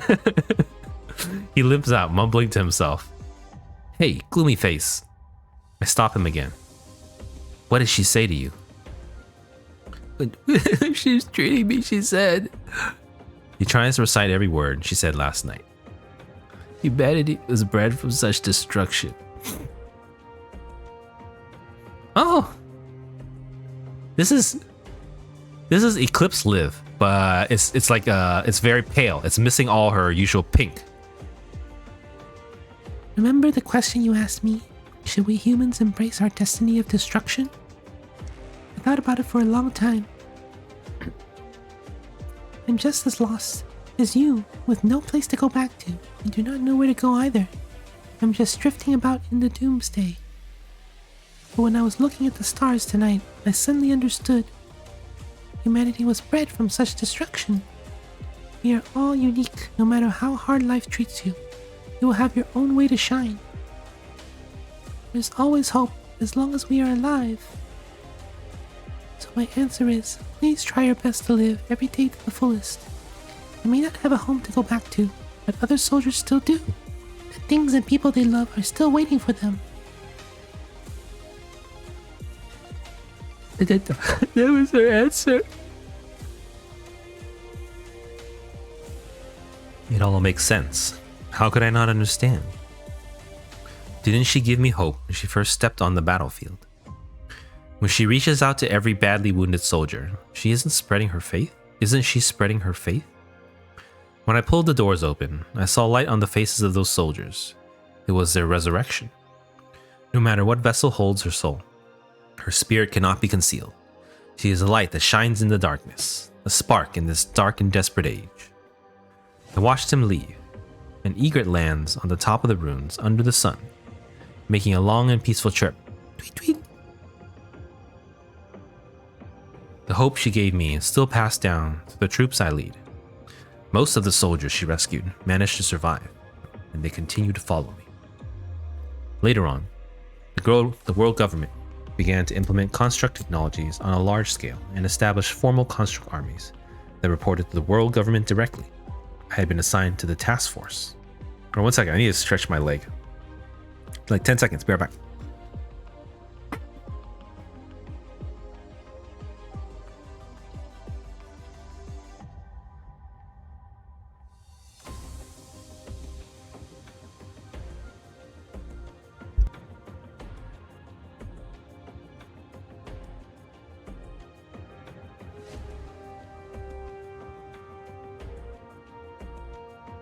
Oh, sorry, I forgot to turn the UI off my tracker. I never met her again, but I heard that she had become a construct. Also become a construct in the end. I still talk about her in front of the rookies. But this time, she is still alive, fighting for mankind somewhere in this world. As the punishing virus continued to evolve, mankind faced even greater challenges. I hate to admit, when my squad was sent to the Puglia Forest Park ruins. Wait. Okay, so Liv was there too. Okay, but wait, so they were there with us? We were with one of the side squads, maybe? Maybe. Each time after my squad suffered a great loss from hetero creatures, I would be reassigned to another squad that had lost their captain. The cycle continued indefinitely. When my body finally failed to function, I was overwhelmed by heterosapiens. Somehow, I started to miss that medic in my blurred mind. It's been too long, and I have fought too many battles. I feel like I have seen her, but she is nothing like what I remember.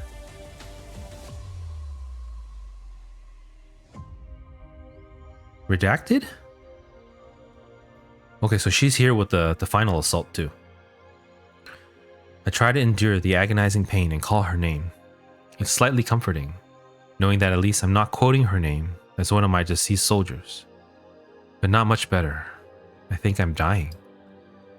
She is right above me, glowing like a goddess that descends from the sky. I see a compassionate smile with a hint of sadness on her face, just like one of those symbolic statues in churches. She gazes upon me like a sacred mother looking at her newborn, so devout, so loving, and so kind. I feel a little confused. Is that her? Or am I seeing an angel because I'm dying? She gently waves her scepter. A soothing wave flows over my mind, drawing away the pain, as well as the raging, desperate screams of my soldiers. I no longer feel desperate or painful. If this is what death is, I must thank the god for making it so peaceful, though I have never seen him. If you're an angel, please save my soldiers too. That medic, please bless her so she can survive. I mutter to myself as I think of my soldiers, those brave and poor souls. The scenes of their deaths gradually fade away in my vision. I feel like I have returned to my hometown, surrounded by family and friends. We drink and build a bonfire on the snow while fending off wild bears from the forest. I close my eyes and indulge myself in deep, comforting dreams with peace of mind. That one was shorter. Hey, okay, so the first one was a single one, and the next two and 3 were the same story or the continuation. So 3 was significantly shorter. That was pretty cool though. I was totally wondering what they're gonna do because Surviving Lucem was a big finale. So what would they do for the interlude? Would it be, prequel, sequel, in between a call? So it's kind of a prequel, but they already learned about a lot about Liv in the past because she's so popular. We learned with her time on Egret with Vanessa, as well as her childhood. So we glimpsed a lot of that before. So now these side characters kind of fleshes out Liv's story. Though, if I'm being honest, it's a little... I feel like they're kind of retconning Liv's history, okay? Because Liv is not like this, from what I remember. Someone can correct me. Someone who remembers the Liv interlude. Liv was not like this at the start of her Grey Raven career, okay? She was very unconfident, easily flustered, and she didn't have this type of resolve that she has now. So to showcase her this way is kind of unless there's something we're missing on the story. She was not like this before, and these scenes are all in the past. So, but they're reflective of how Liv is now. So maybe there's something to do with that because we're technically not visiting the past. We are visiting the memories of people who are being sucked into Liv right now. And she carries the weight of the world, like almost literally. Almost literally. Almost literally. Figuratively, literally. Okay, let's claim this. Okay, I was a little scared for that one because there was a lot of Liv talking. So whenever I do the Liv voice for too long, then my voice dies. It's so horrible. My vocal cords hurt. Okay, Okay, that's okay. So we have 3 more. We're moving along at a good pace. But let's take a break right now, or not a break from PGR, but a break from the story and do our dailies, just so I can rest my voice a little bit. And then- もう休んでください、指揮官。残りのことは休息と整備が終わった後にまた考えましょう。Thank you, Lucia. Yeah, Lucia. I don't know if someone on the forum posted there's some new PGR figurines coming out. What's that called? And one of them is this one. 背中の噴射機が操作しにくいんで。This one, Eventide Glow. This one, there's a figurine for this one coming out. Oh, I love this one too. This is probably, I really love this coating. This is it's not the first coating. I actually bought the Bianca coating too, but the Inklet Hermit. But this coating I really love too, and because I also love Plume, so that's why. But they're having a figurine for it, man. I don't know if I'll ever be able to get one, but it's nice. I'm sure it's really great. Yeah, this one's. Let's use this for a while too. All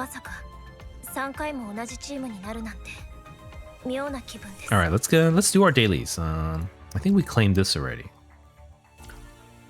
Yeah, the Liv Interlude, pretty good. I do feel it's a little retconny, like it's a.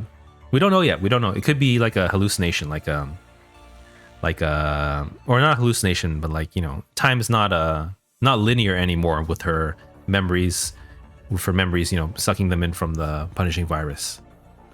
So it could be something related to that, because it's now her current self reliving the memories and not necessarily a historical record.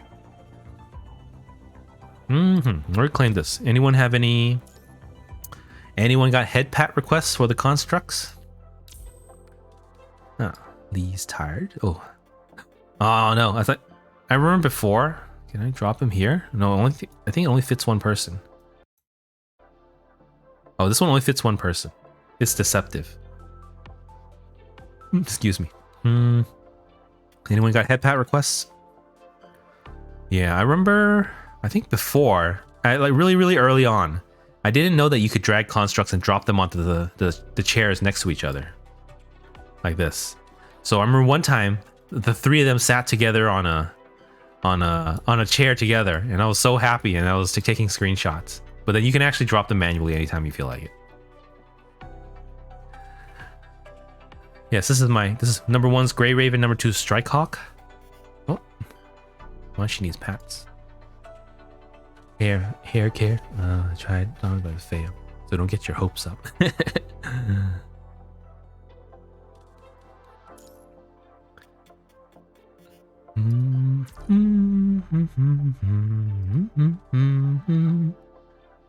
Let's see what Plume wants. Oh, a gift.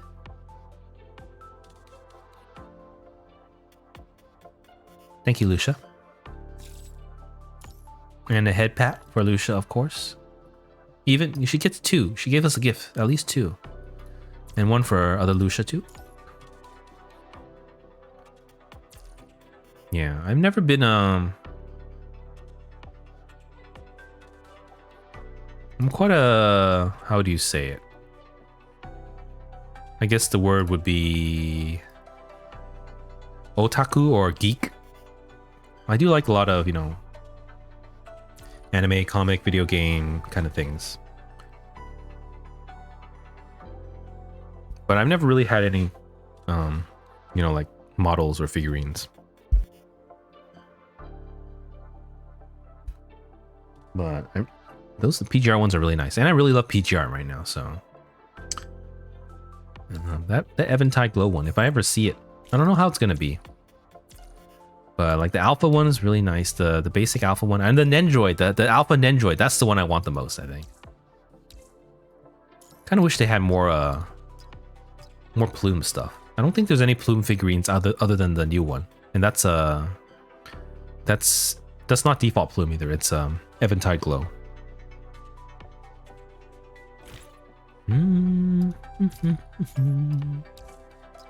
But yeah, like the Nendroid, I don't think you can find it like I don't like buying stuff you know, from third-party vendors too often. But you can't get it off any large stores anymore. It's only resellers, I think. Or you know, in person at a small store, I think. Or a big store, like if you're in Japan. I think I've seen people still getting those. But no, like you can't get it off, you know, like Amazon anymore. It's all resellers, I think. But the Alpha Nendroid, yeah, that one I would love.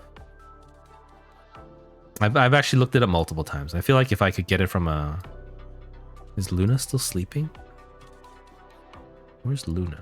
Always here. Luna and then 3 more. Let's run the children. Now we have 3 of them. Where's Sophia? Sophia. Here.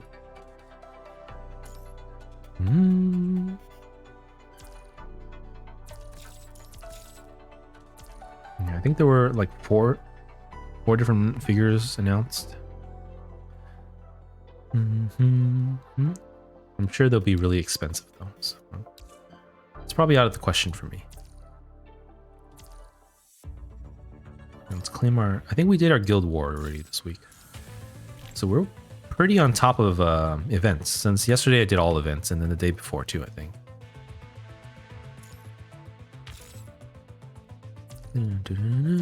Okay, I think let's claim this. We also did Operation Guardians almost on day 1. We were like one move away, so it was pretty good. All right, claim. Okay, let's use our...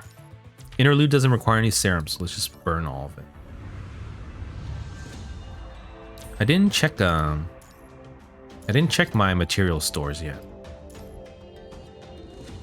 But I think earlier in the week I was wasting my... Or not wasting, I was using my what do you call them?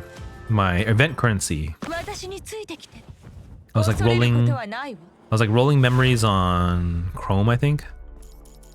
And also Liv. I built... I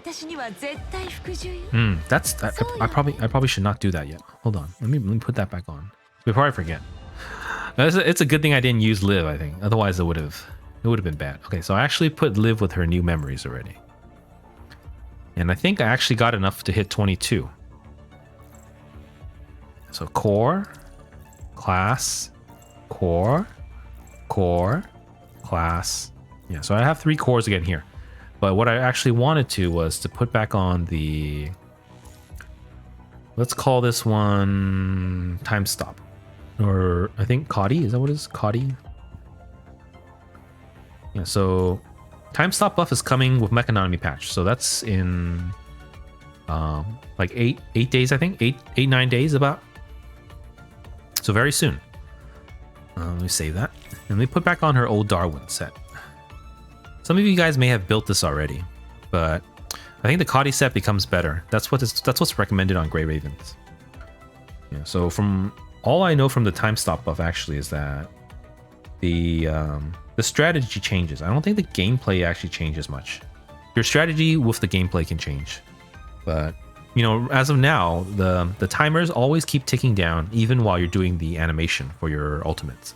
But I think after next patch, then the timer will pause for certain ultimates or signature moves. So once that happens, then... So right now, you know, with Liv, the ultimate does a lot of damage, but it also takes a ridiculous amount of time to pull off. You have to double dodge, watch the animation to go into the eclipse mode, and then you have to double dodge again, ping 3 orbs, and then wait out the duration, then watch the animation where she waves her staff into the air and then blows everything up. And because of that, I don't think it's actually very DPS efficient with the time. I do it because I don't know any other strategies, but I think if you have like SSS, it might change or something. But you know, so that's why you just use Darwin for damage. But with the new one, I think because the timer pauses, then the ultimate becomes that much stronger and that much more important. So before the ultimate was kind of, it's like, you know, it doesn't really increase your damage scores that much because the timer ticks too long. But now if it pauses, then it does huge damage with no time used up. And so now I think we switch to Coddy, which is for stacking up the signature move energy. 20% more energy when pinging an orb. signature move requires 20% less energy. So, signature move comes up much faster. I think in the past,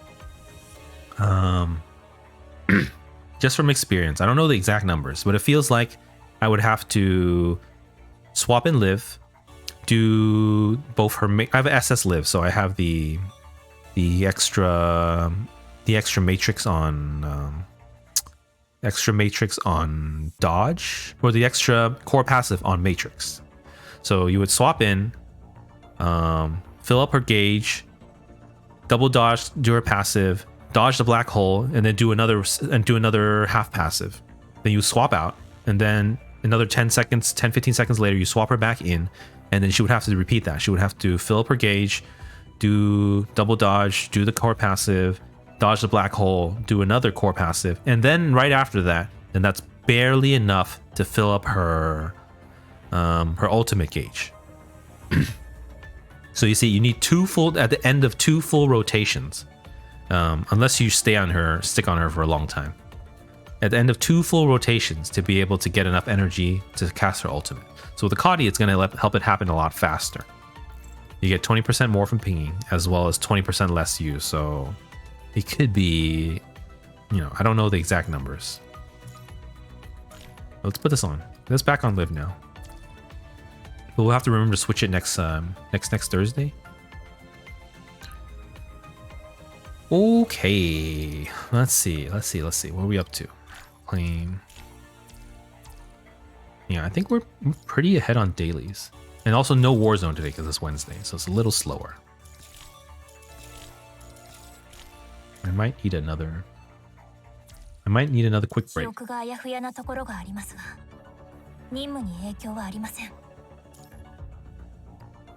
Yeah, I really love the skin too. Okay, here, let's do recitativos. This one, so grindy. All right, we're at 34k, so we got 16-ish days to go. 16-ish days to go before we can finally get Selena. It's gonna be like 2 patches after she debuted.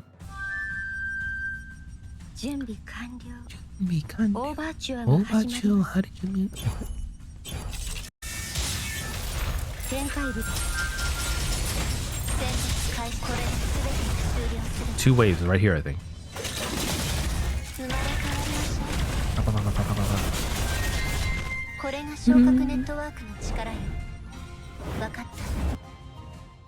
Yeah, this event has been very grindy. Let's see this. So we'll only have basic attack and matrix. So not this one. Signature move? Sure, why not? Why not?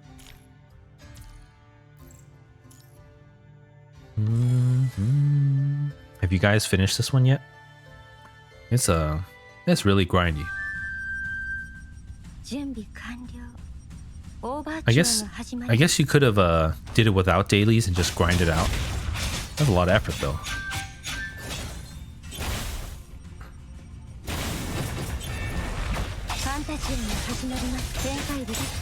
Yeah, I also did it, how do you say it? I actually did it, I didn't start Recitativo di Fantasia until I was well into the patch. So I didn't start it right at the beginning of the patch.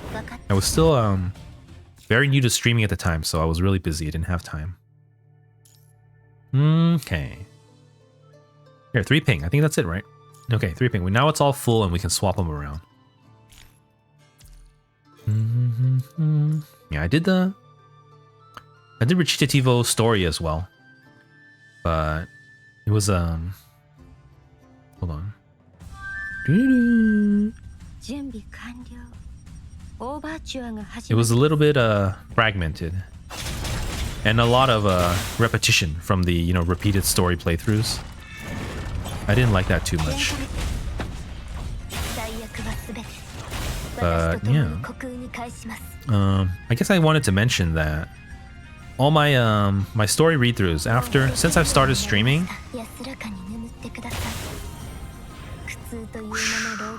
Since I've started streaming, I've been doing story read-throughs. I did Evernight Beat, normal, hidden, what's the other one? Roland Interlude, and then I did Survival Lucem. So I actually have all of them saved on my channel if you guys want to check it out sometime. And I will put this the current one we're doing, Liv Empyrea Interlude, Bluebird, as well. Let's see, which one was Sharplands. Let's take Sharplands. Yeah. So that's saved on my channel permanently. It won't expire like my streams.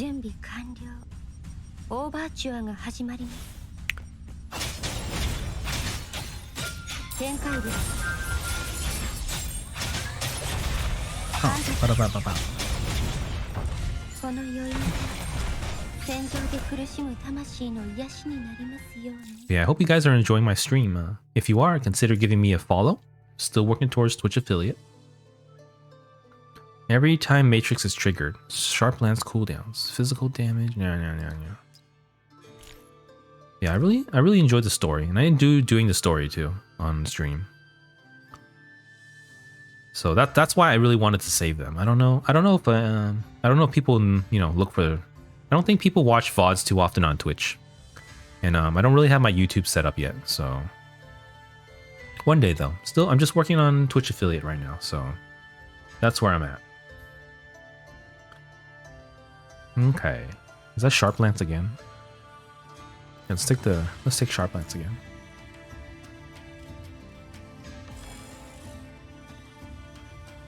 But yeah, what I have planned right now is I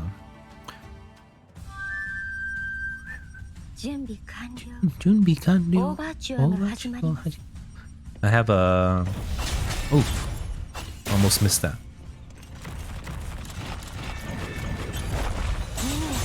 What I have planned for right now is that tomorrow I'm gonna be back usual time. So normally I stream around 12 midnight PST, but I've been trying to start a little bit earlier. So I was gonna start earlier today. I even drank caffeine for it, so I wouldn't fall asleep. But something came up, so I was busy. But tomorrow I plan to stream again around this time, but a little bit earlier. So I'm trying to aim to start maybe around 10 or 11. But I'll definitely be streaming around midnight for sure. Any character will gain set. Oh, that's really nice. Yeah, but I'll be streaming tomorrow, and the plan is to finish off. We're gonna do more dailies, and then we're gonna finish off Liv Interlude tomorrow. I don't think we can finish tonight. We might try to push another chapter, but it's past 2 already. I usually try to keep my streams under 3 hours. I usually get pretty tired by 3 hours. Cadenza here. We're really low on inspiration. Let's buy more inspirations. Script. So I will be back tomorrow. We're gonna try to finish more Liv Interlude. If you guys are enjoying that, I'm really enjoying it.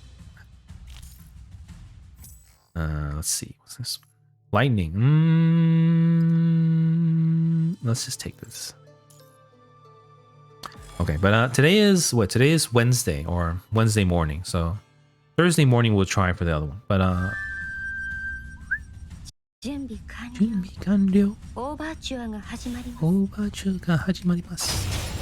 but the plan after Liv Interlude is that I'm probably gonna start the current patch story. What's it called? Reveries with the Whale. So from the way it's looking, what day is today? Wednesday morning. So Thursday morning, tomorrow, if we have time, we might start a little bit of Reveries with the Whale already. But if not, then probably Friday morning or Thursday evening, Friday morning. Yeah, definitely gonna start it. I think my friend Chrono XT told us that it's not too long, so I'm hoping to finish it in a few days as well.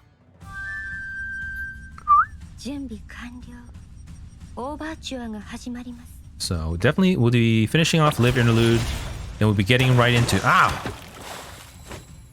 normal shark is usually so easy to dodge. I can't believe I missed that.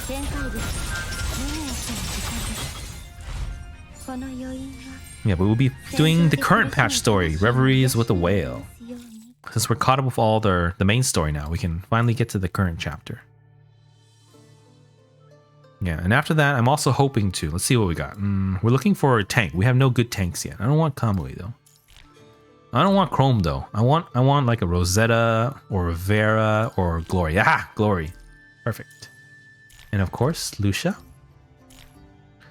What do we need? We have Fire, Shadow. We kind of need a Tenebrian or Wanshi. Hey, they're Tenebrian. Perfect. Yeah, I'll definitely be going through. Let me double check, see if we're done here. Going to be doing PGR events since I feel like we're near the end of the patch, so there's less events going on. So we will be doing. I think we'll have time to catch up with all our story. Going to be doing Reveries with the Whale, and then probably try to fit in the Pull Out Interlude afterwards if we have time. So yeah, if you guys want to see that, stay tuned. Walk along the coast. I think this counts as one. Alright, that counts as one, and then this one counts as one more, I think. And there goes our dailies. Yeah. After this, I think we'll have 13 more days to go.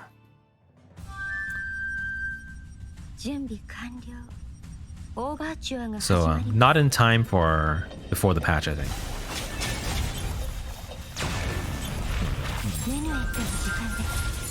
Oh no, it's one of the teleporting ones. I should really just skip this stage, or like the scene 3. It's so annoying.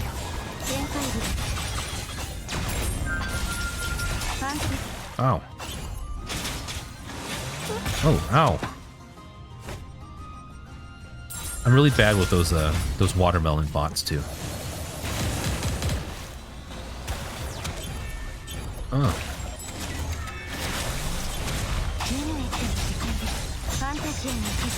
Okay, there we go.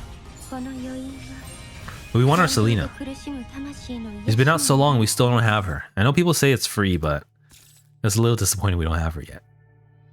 I did pre-buy the memories, so I have them saved up enough.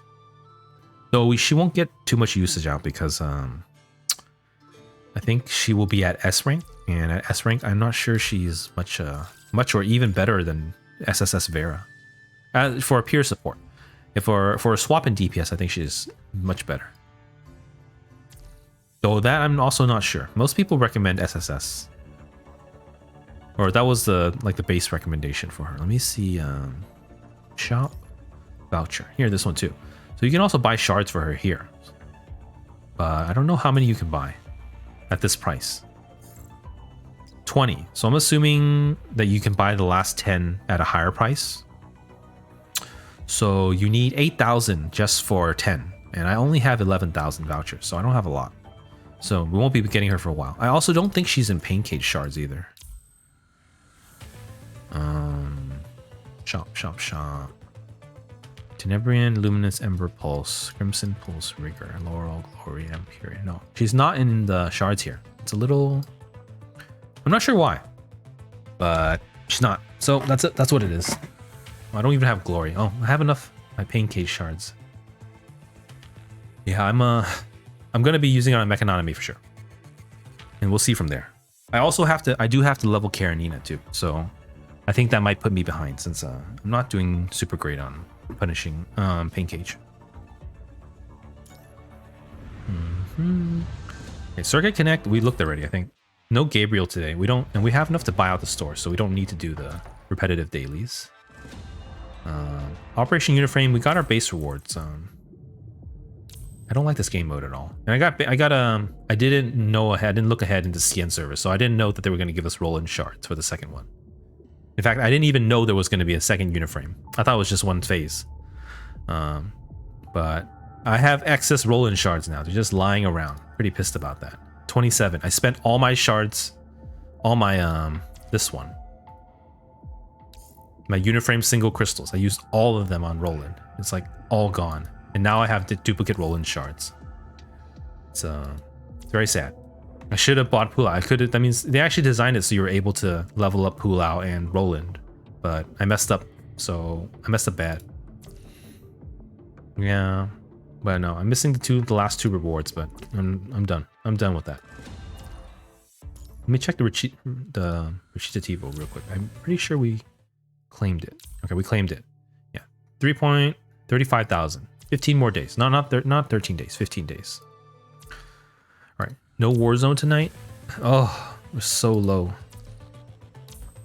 Can't be helped. Okay.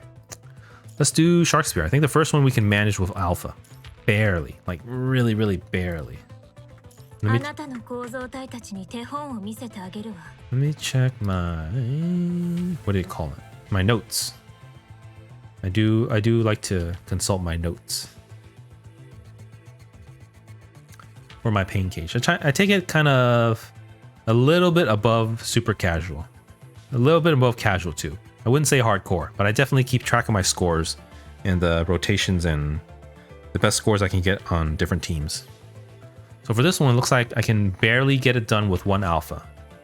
Plume would be ideal. Vera would also be ideal. But I think I'm trying to save Vera for the higher stages. Because Vera will definitely be the best for Shark Spear 2, as well as the best for Shark Spear 3. And who was the last boss? Rosetta 4 I can use Nier. So if Rosetta 4 I can use Nier. And then I've never tried Vera for Shark Spear 4, so I might try to this week. So let's try to get in. We have 4 though, so we're actually good to just use Vera. Don't need Alpha this time, I think. Okay, let's do this.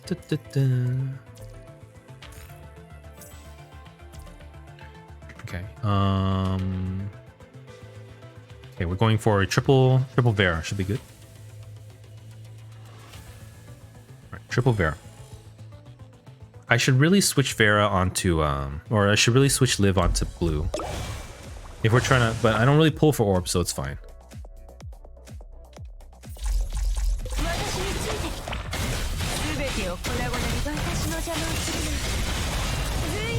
Let's, yeah, like if we put on blue, then we can ping blue for a little extra speed every time. It could shave you off like half a second maybe. 19.9, that's great for us. I think that's it. Okay, next one, Shark Spear 2. We're going for 1 Bianca and then triple Vera. So let's switch the pet now. Onto Bianca. Let's switch our generic pet onto Vera. My pets are very, very weak. And okay, so we're gonna try to get blue on Liv first. Here we go.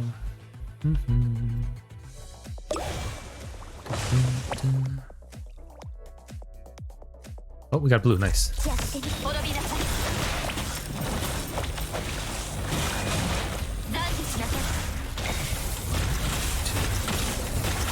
5, 6. Oh, yeah, perfect. You know what? I think I might have been able to take him out with a double. I could have shaved off it a little more. Should I try it, guys?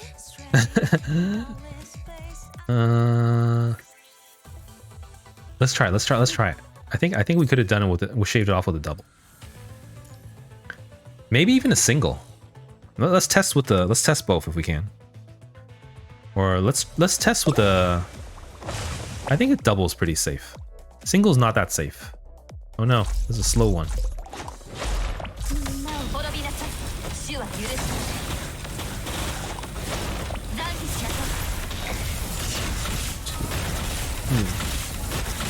Fine. 6.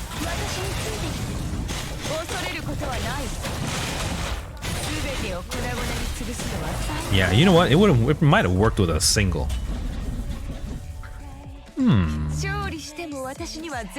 Let me change my notes a little bit. Yeah, Vera is very clearly the strongest one here now. 37.8. Oh, no, I admitted the wrong one. Hold on. 37. Wait a second. How is that lower than our score at first?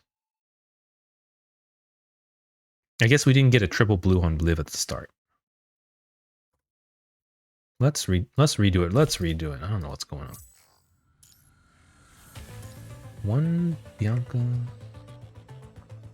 Maybe I should switch leader to Bianca even. That or we can also do the other one. We can do Vera, triple, and then we can finish off with Bianca. That's also an option. I don't usually, it's technically not ideal. Like if you line it up exactly, I think it might be better the other way. But this is also an option, so let's try it. This one requires no orbs for Liv, because we don't run Liv. We just go straight into Vera, burst start triple, and then switch into Bianca and finish off. Ah, no reds.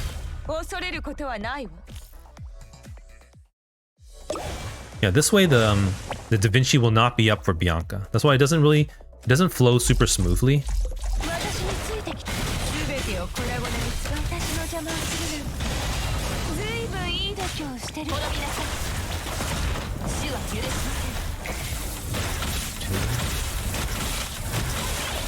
Six. Okay, I don't know if that's better or not, because we did have to do the full. It's debatable. I'm not even sure if it's better. Yeah, it's definitely beat our record, so we'll record it for now. 38.4, and we used Vera 3 into Bianca. Vera 3 into Bianca. Okay, last one now.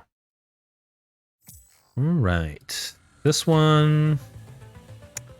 It looks like it's, yeah, this one we use the full Bianca one now. So let's switch it back. Yeah, I really hope they have those profiles one day, so you don't have to keep switching the pets. It's kind of a hassle.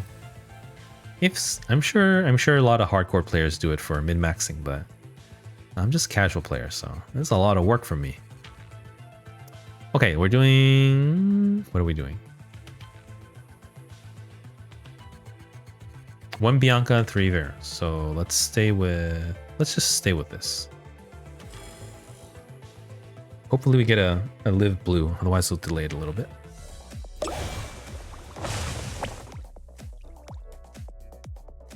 Oh, we got it.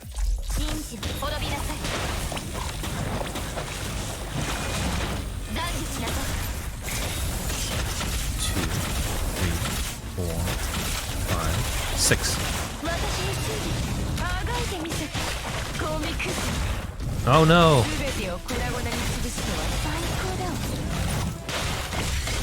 No! It's not dead. Oh. What could I have done differently? I guess we were missing a single red orb. That would have gave us like an extra ping. 74.3. That's not high enough. Not high enough. I think. Oh, I also forgot. I actually should not have switched out to Liv. I should have used the single lightning fall on Vera. That would have finished it off. That was completely my fault. I didn't think about it. I thought it would have finished because that's what my records say, but I guess my Bianca's not perfect right now.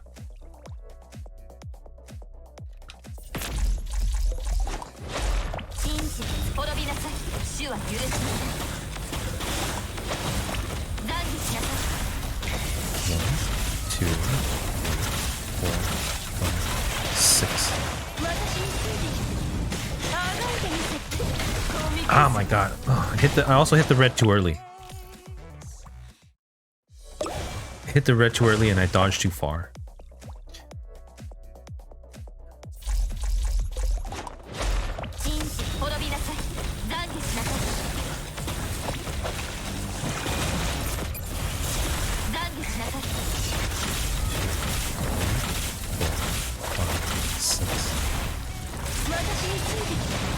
恐れることはない。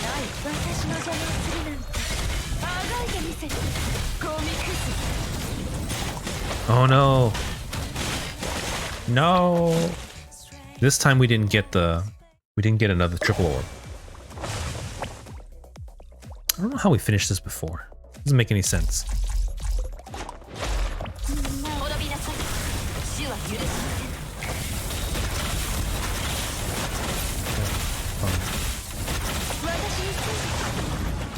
Oh no.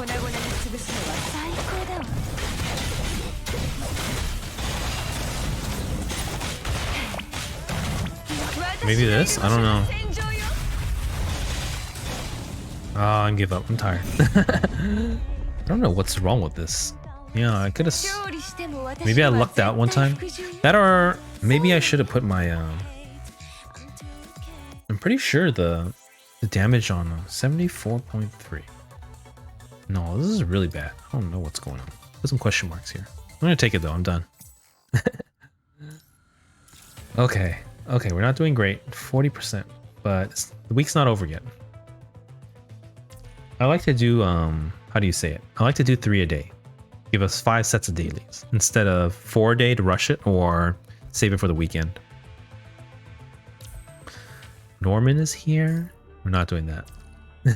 No Norman 6. We finished 5 easily. No problem. 6 is a struggle, especially with the non-elemental now. I don't even know what to do. Clean. Okay. Spend some serum. I think that's... Oops. I think that's it. Ooh, yeah, we could spend some serum, or I'll claim it tomorrow morning. Well, I will have to spend some anyway, so... Let's do it right away. This patch is supposed to have, Demon Dio put up his on the Reddit. Maybe Discord too. He put up the efficiency for the event shop. This Reveries with the Whale versus Last Bow. So I think everything is cheaper this patch. Just about. So you probably want to save a little bit serum for farming Mechanonemy memories, but I would say everything else, if you need leveling materials, other construct memories or resonances, better to do it this patch. So no need to save up. No need to save up all your serum. A little bit helps. So maybe I'll run it off later. If we have a few minutes later, maybe. I think I'm going to take a quick break after this. I forgot to put on her matching sword.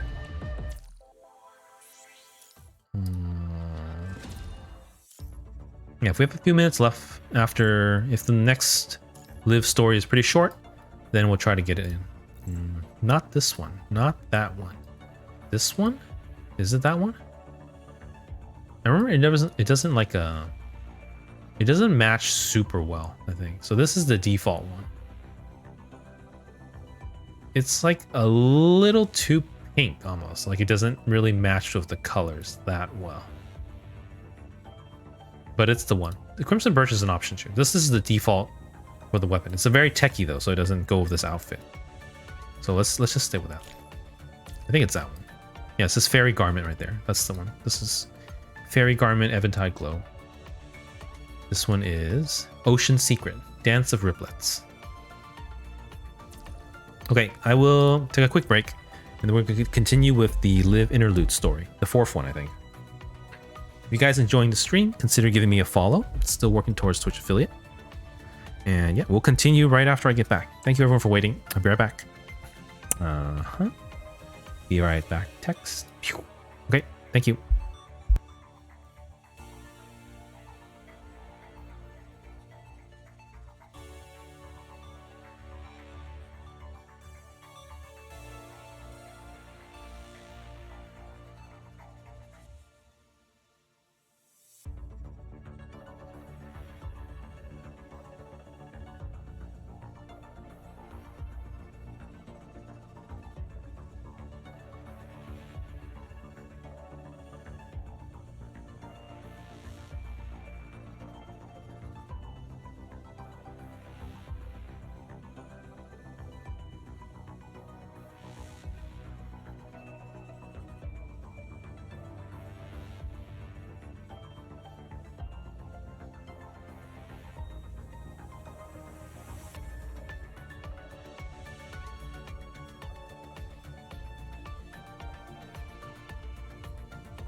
My neck.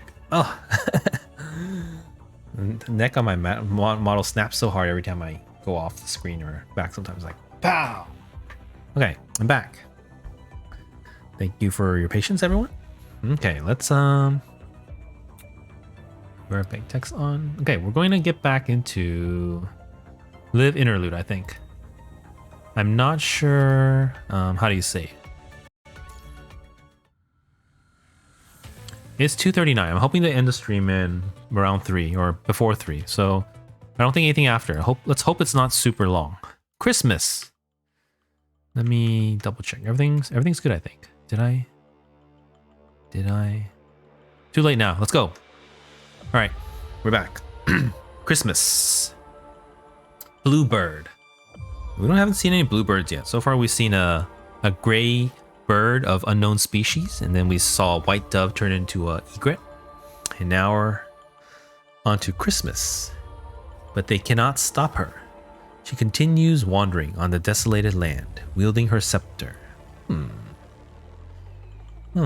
Scepter is only the new Liv, so don't know what's going on. Okay, I'm not getting jump scared again. We know what's going to happen. I will not leave you comfortless. I will come to you, along with others. She longs for the arrival of immortality. She is awakened by hazy voices in her mind. My spirit hath rejoiced in God my Savior. Among thousands of voices, an affable female one has grasped her. It had started its journey long before Earth had even formed. The next moment, it changes to a male voice, chanting some strange but familiar lines along the data torrent. I can see the invisible microwave glow with the background radiation left over from the Big Bang. I see stars drifting aimlessly at hundreds of kilometers per second, and the space-time curving around them. I can even see millions of years into the future. That blue twinkle will blow up one day, sterilizing any nearby solar systems in an apocalypse that makes the wrath of human gods seem pitiful by comparison. The voice is calling a name, but she cannot recall where it comes from. This is the path of the shepherd. One day, your loved ones will bid you farewell. They will be entangled and wounded by thorns around them. Their blood shall pour upon the spikes. They will tell you the path is right before their death. The surreal but loving voice has grasped her heart. She feels something important is leaving. What is it? It will lead you to faraway places, but you cannot stop. Till one day we meet again, then you shall be crowned by our Lord. On the land shed by your blood, flowers will grow, outlasting the thorns by far more. Did I skip a line? No. Who is that? Before she can seize the fading thought, another voice has replaced the words and pulled her into the abyss of the punishing red tide. Like a living hell, the terrible suffering of all living creatures on the earth is displayed in her mind. Here it comes! Oh, nothing.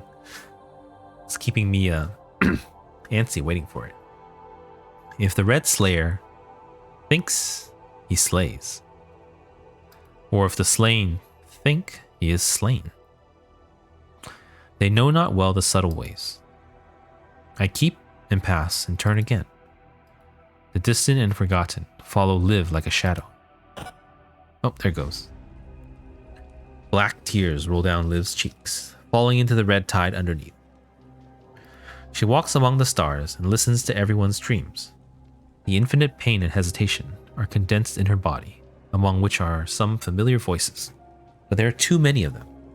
Shouting, screaming, crying, deafening. But they cannot stop her. She continues wandering on the desolated land, wielding her scepter. The egret is still pecking the thorns under her feet, but it can no longer catch her attention.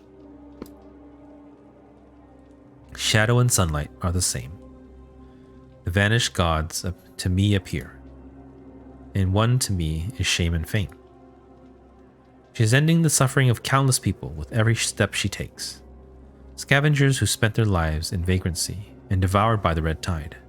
Medics who left their homes for the battlefield. Soldiers who lost their ways. Father gave her the flower seeds, but mother was her Hestia. I don't know what that means. Sounds familiar. It feels like that's the name of one of her weapons. Let me look it up real quick. If you guys are new to PGR, you may not know that the story is quite well crafted, especially for being a foreign company. Hestia was the Greek virgin goddess of the hearth, home, and hospitality. Okay, it's quite every name and term that you think is just a random Western name is actually specifically chosen. Pretty specific. Like someone on the forum was explaining about Shrek, and when I heard that guy was named Shrek, I just laughed. I just thought of the DreamWorks movie. Is it DreamWorks? The 3D cartoon Shrek. But apparently there's another name. There's a lot behind the name.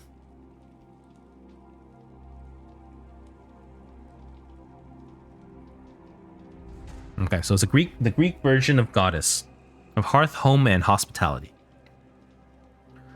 It's also, I think, the name of Liv's staff, the 6-star staff.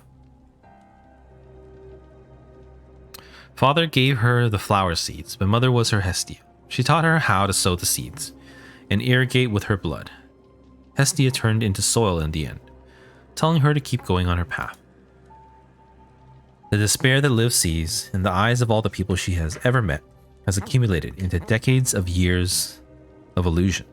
She reaches out to every one of them. This time, she holds their hands. In the void space, someone seems to be calling for that familiar name.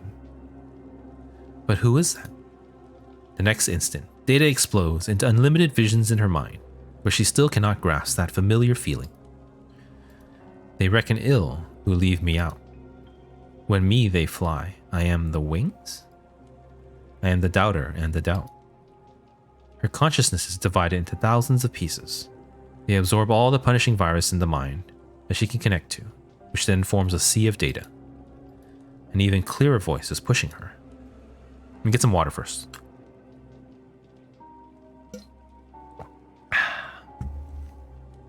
I forgot to ask, is the volume okay for everyone? I think I changed something, but I think I changed it back.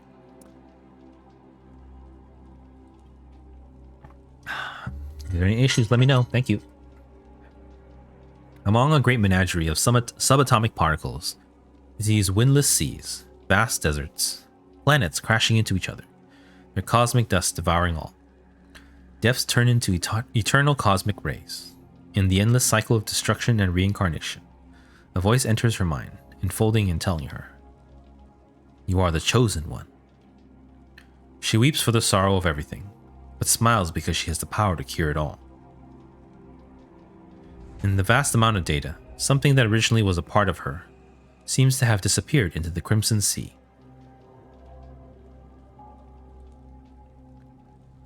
She walks into the desperate life of everyone and takes away the punishing virus along with their sorrow and resentment. Each second feels like a million years. She watches buildings rise and fall, the sun rise and set. The lives of thousands of constructs fly past her mind in an instant. She witnesses their red nightmare fade away, replaced by a blue sky and white clouds. Their future has no punishing virus, nor does she need to be there. Where is this one from? There's a lot of birds here. Maybe? I don't recall. It might be new. Maybe not. Oh! Always gets me. Then, from all the gaping tombs, there rises gradually an efflorescence at first. Frail and timid, like steam. Then white and virginal, and more tufty. More and more tall and plentiful and marvelous. I have no idea what any of those words mean. Little by little, irresistibly invading all things, it transforms the graveyard into a sort of fairy-like and nuptial garden, over which rise the first rays of the dawn. It's doing it to us again. The dew glitters, the flowers open their blooms, the wind murmurs in the leaves. The bees hum, the birds wake and flood the air with the first raptures of their hymns to the sun and to life. In that world, there are no deceased lives, regretful futures, or bitter hatred. I am the hymn that Brahman sings. The strong gods pine for my abode, and pine in vain the sacred seven. But thou meek lover of the good, find me and turn thy back on heaven. I don't know what's... Oh, hey, what the... That was short. That was really short. That was like 10 minutes. And I have absolutely no idea what happened. It was just all this old-timey poetic stuff. That's how I feel. Okay, it's 2:49. I'm not sure it's wise to start the next one. It's a little... You never know. This could be another one of those, like this first one. It could be another 40-minute chapter, so... I think I'm gonna... No more story for today. Let's see if, let's polish off some serums, I think. That's a good one.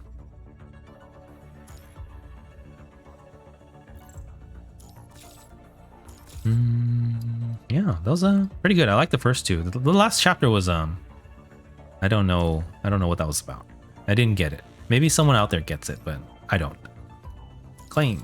Okay, we'll use up some serum right now. Yeah, these tickets are you slowly get a lot. I think if you buy the passes, you get a lot. Yeah, it's a little bit pay to win, but I mean, free players will get it eventually. I think eventually, you know, I mean, I'm not even free. Okay, I bought, I think I bought two months of Pet Battle Pass and like 1 month of the event ticket Battle Pass. I think maybe 2 months. But I'm sitting pretty comfy with my PC now, so I'm trying to limit my spending until we see something we really want. 背中の噴射機が操作しにくいんですが、翼に変えた方がいいでしょうか。Yeah. Story's been pretty good. I really enjoy PGR story, so I really enjoy streaming it and reading it as well, doing the voices. Yeah, that was another thing. There's absolutely no voices in that one at first. It was just all narration. Interesting. I don't know what's going on. Here, let's burn off a little bit serum.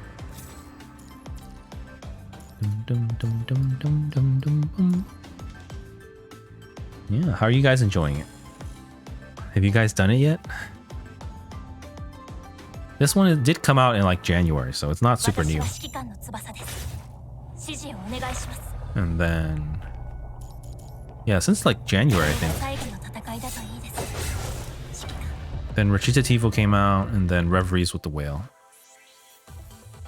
I haven't heard much about Reveries with the Whale story. Other than that, it's another side story, I think, like Recitativo. So it's not going to progress the main plot, but I hope it's good too. Recitativo was pretty fun, but I didn't like the grindy and I mean, I'm still doing it. I did it today. I don't like the grindiness of the event. I also don't like the, I guess you would say, the roguelike nature of it. I mean, Deep Blue Warzone people complained about, and it was kind of roguelike, but it was roguelike for the 20 stages. And I like that none of the buffs would be wasted. They would only give you buffs you didn't have. But this time you get so many, you know, swap buffs. They're even weaker than what you had before, so it's not that great. The format's a little hard. And it's very grindy. Oh, but I'm always at my limit. Like 3 hours of streaming and then I'm pooped. I try to do a little bit more here and there, but yeah, we'll see. Tomorrow, I'm pretty on schedule now, so tomorrow I'll be mostly free. The day after I'll be a little busy, so I'm not sure exactly. Yeah, but maybe we'll have some time. So I'm trying to finish everything before Mechanonemy comes out. So we got a bunch of things to do, I think. We have to finish the interlude here, then we got to do Reveries with the Whale, and then the Pull Out interlude. And then after that, then we're kind of free, so maybe we can fit in some other stuff. I don't know. I'm still looking into seeing what kind of rhythm games I can stream. That's what I feel like playing right now. I think when Chrono XT was here, I was also talking about, you know, what I really wanted to play.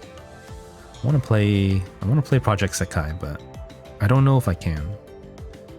I can't with a keyboard. I don't know. I gotta look into the logistics of hooking up my phone.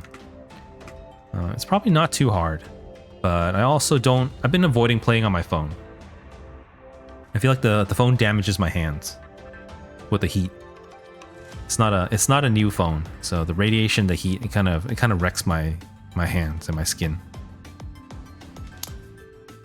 But yeah, I would love to. I might sneak off to play. That's the only 2 games I've played right now off stream. Everything else I've been trying to do on stream. I played I sneak off to Diablo 3 doing that. And then I've been playing a little projects I got here and there. Yeah, let's do this one.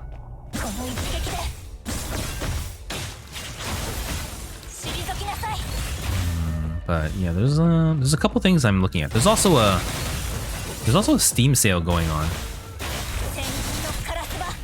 So I was thinking about. Oh, what the? Someone pushed me out of the way.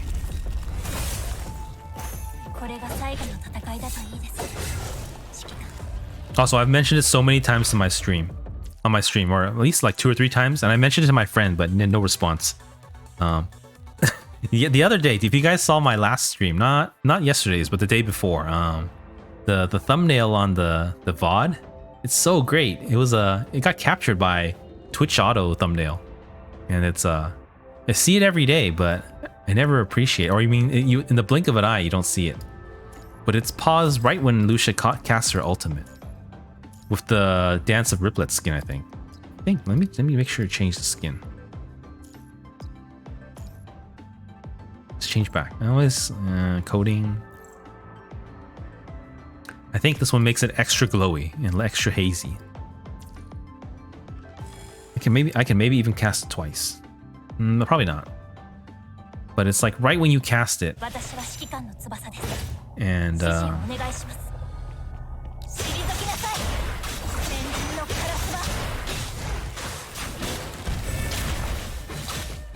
I won't die.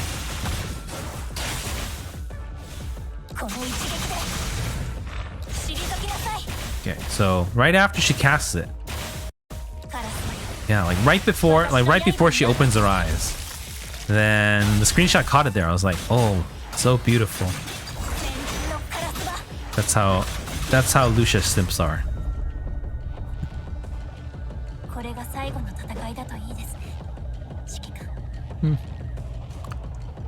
All right, we can also, what time is it? Yeah, we're gonna wind down. I've been spending all this, but let's do a super double check real quick about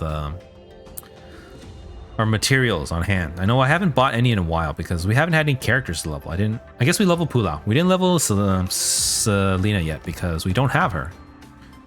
But let me double check our materials. There's you can Google it. I know there's posts on Reddit. I think there's posts on probably the Discord too, about how many materials to level a character to 80.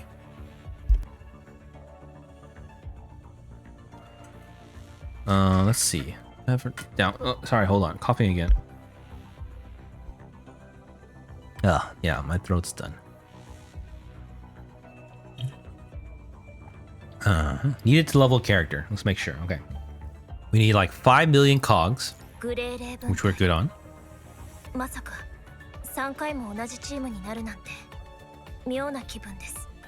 XP pods, I'm pretty sure we bought like 1 million of them during that co-op event. We're probably good. I'm checking this one. This one's the most complicated. Not really complicated, but there's more things to count. So we need, the biggest one we need is 84 memories, which is this one. So we have 185, we're fine. And then for epics, we need, sorry, excuse me. Oh, coughing like crazy. At least we stopped the story now, so we're good. Yeah, okay, let me get a cough drop. Okay, this one we need 64. 64 crystals. This is crystal, I think. Well, that's what I call crystal. Yeah, so we're good here too. We can farm more for Selena later if we need it. Yeah, let me check. I like to check this way. It's not the, I don't know if it's the most efficient, but I do it anyways. Someone that I don't use often, like Liv. Skill. Here. 1824 skill points. We only need 355, okay? And did I level up Liv already? I think I did. XP pots. 776. You only need 167 to level up a character. So we have enough for 4 characters, and we get more every patch. So we have way too much. It's because of that event. The ratio was so good though, couldn't pass it up. And then memory enhancers and weapon enhancers. Let's check here. Memory enhancers, I think this one, reusable one. 450 for a single set of memories. Where is it? Where is it? Here, 574. We're a little bit low if Selena comes out, actually. We get to Selena in, 15 days. So we could buy a few more of those. And then skill points, weapon enhancers, 79 weapon enhancers, 79. Here, we have 333, so we don't need that. We could buy some memory, and I think we could probably buy some of this too, I think we need 64 of this, we only have 90. And then this one we have 185, so we're really safe on that one. So memory enhancers, and we'll probably do a few cogs. So epics, you just buy a few first. Celestial Store, and then who's this current patch? Pulao. I guess I'm not a Pulao main, so I'm not gonna reroll her resonances too much. I'm just gonna leave it at the basic. We can get a couple of these for fun. Let's get a few for fun. I've been lazy about leveling up it. Someone, I know you guys might have seen it first. Someone called me out for my my hoarded and unused materials.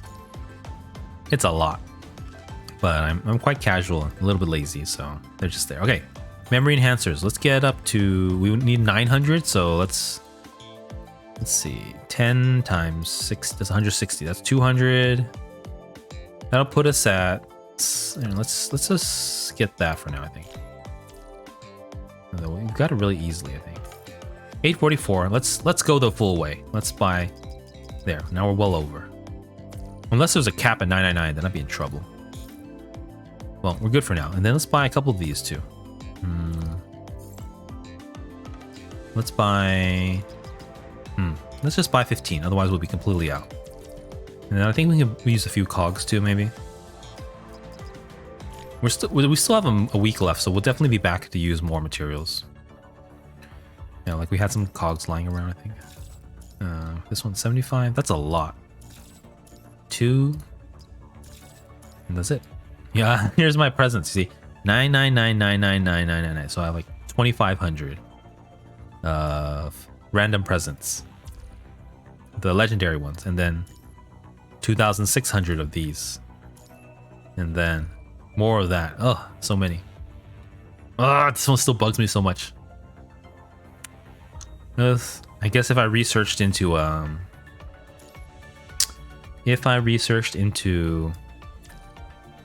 CN server, I would have known that this is coming out, but I didn't, so this is completely wasted now, basically. Sucks, but can't do anything. All right, I think we're about done today. Claim that. Okay, thank you everyone for tuning in.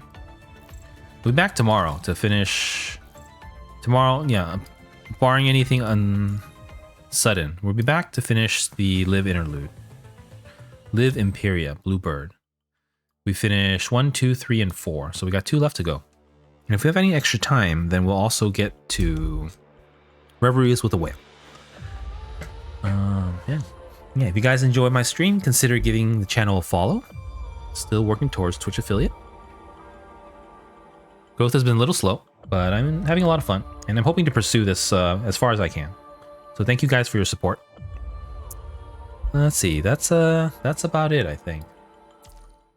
Yeah, we'll be back tomorrow, and then we'll get get that done. Reveries with the whale, cool out interlude, and then from there on we'll see what we can do. Yeah. Oh, if you guys looking for my story read-throughs, I have it also saved as highlights on my channel. So I have a Evernight Beat, normal, hidden, and interlude, as well as surviving Lusum. And yeah, that's it for today, I think. A little bit over 3 hours. Yeah, tomorrow I might try to. I'm gonna try to start a little earlier again, but I don't know. Like today I was all up ready. I drank caffeine. I never drink caffeine. If my friends know, I never drink coffee. I don't drink sodas with caffeine even. Something came up and I was held up until basically the last minute, until 12. Okay. If I have any absences, I usually post it on my Twitter. Yeah, I do have a Twitter and I post updates there regularly. But if you guys want to check that out, that's there too. Yeah, that's it. Okay, thank you guys. Thank you everyone for watching. I mean, just cleaning my keyboard now. All right, thank you everyone for watching. I will see you guys tomorrow then for more Punishing Gray Raven and possibly some other stuff. But we're gonna focus on Punishing Gray Raven first. All right, thank you everyone. Good night. Bye bye.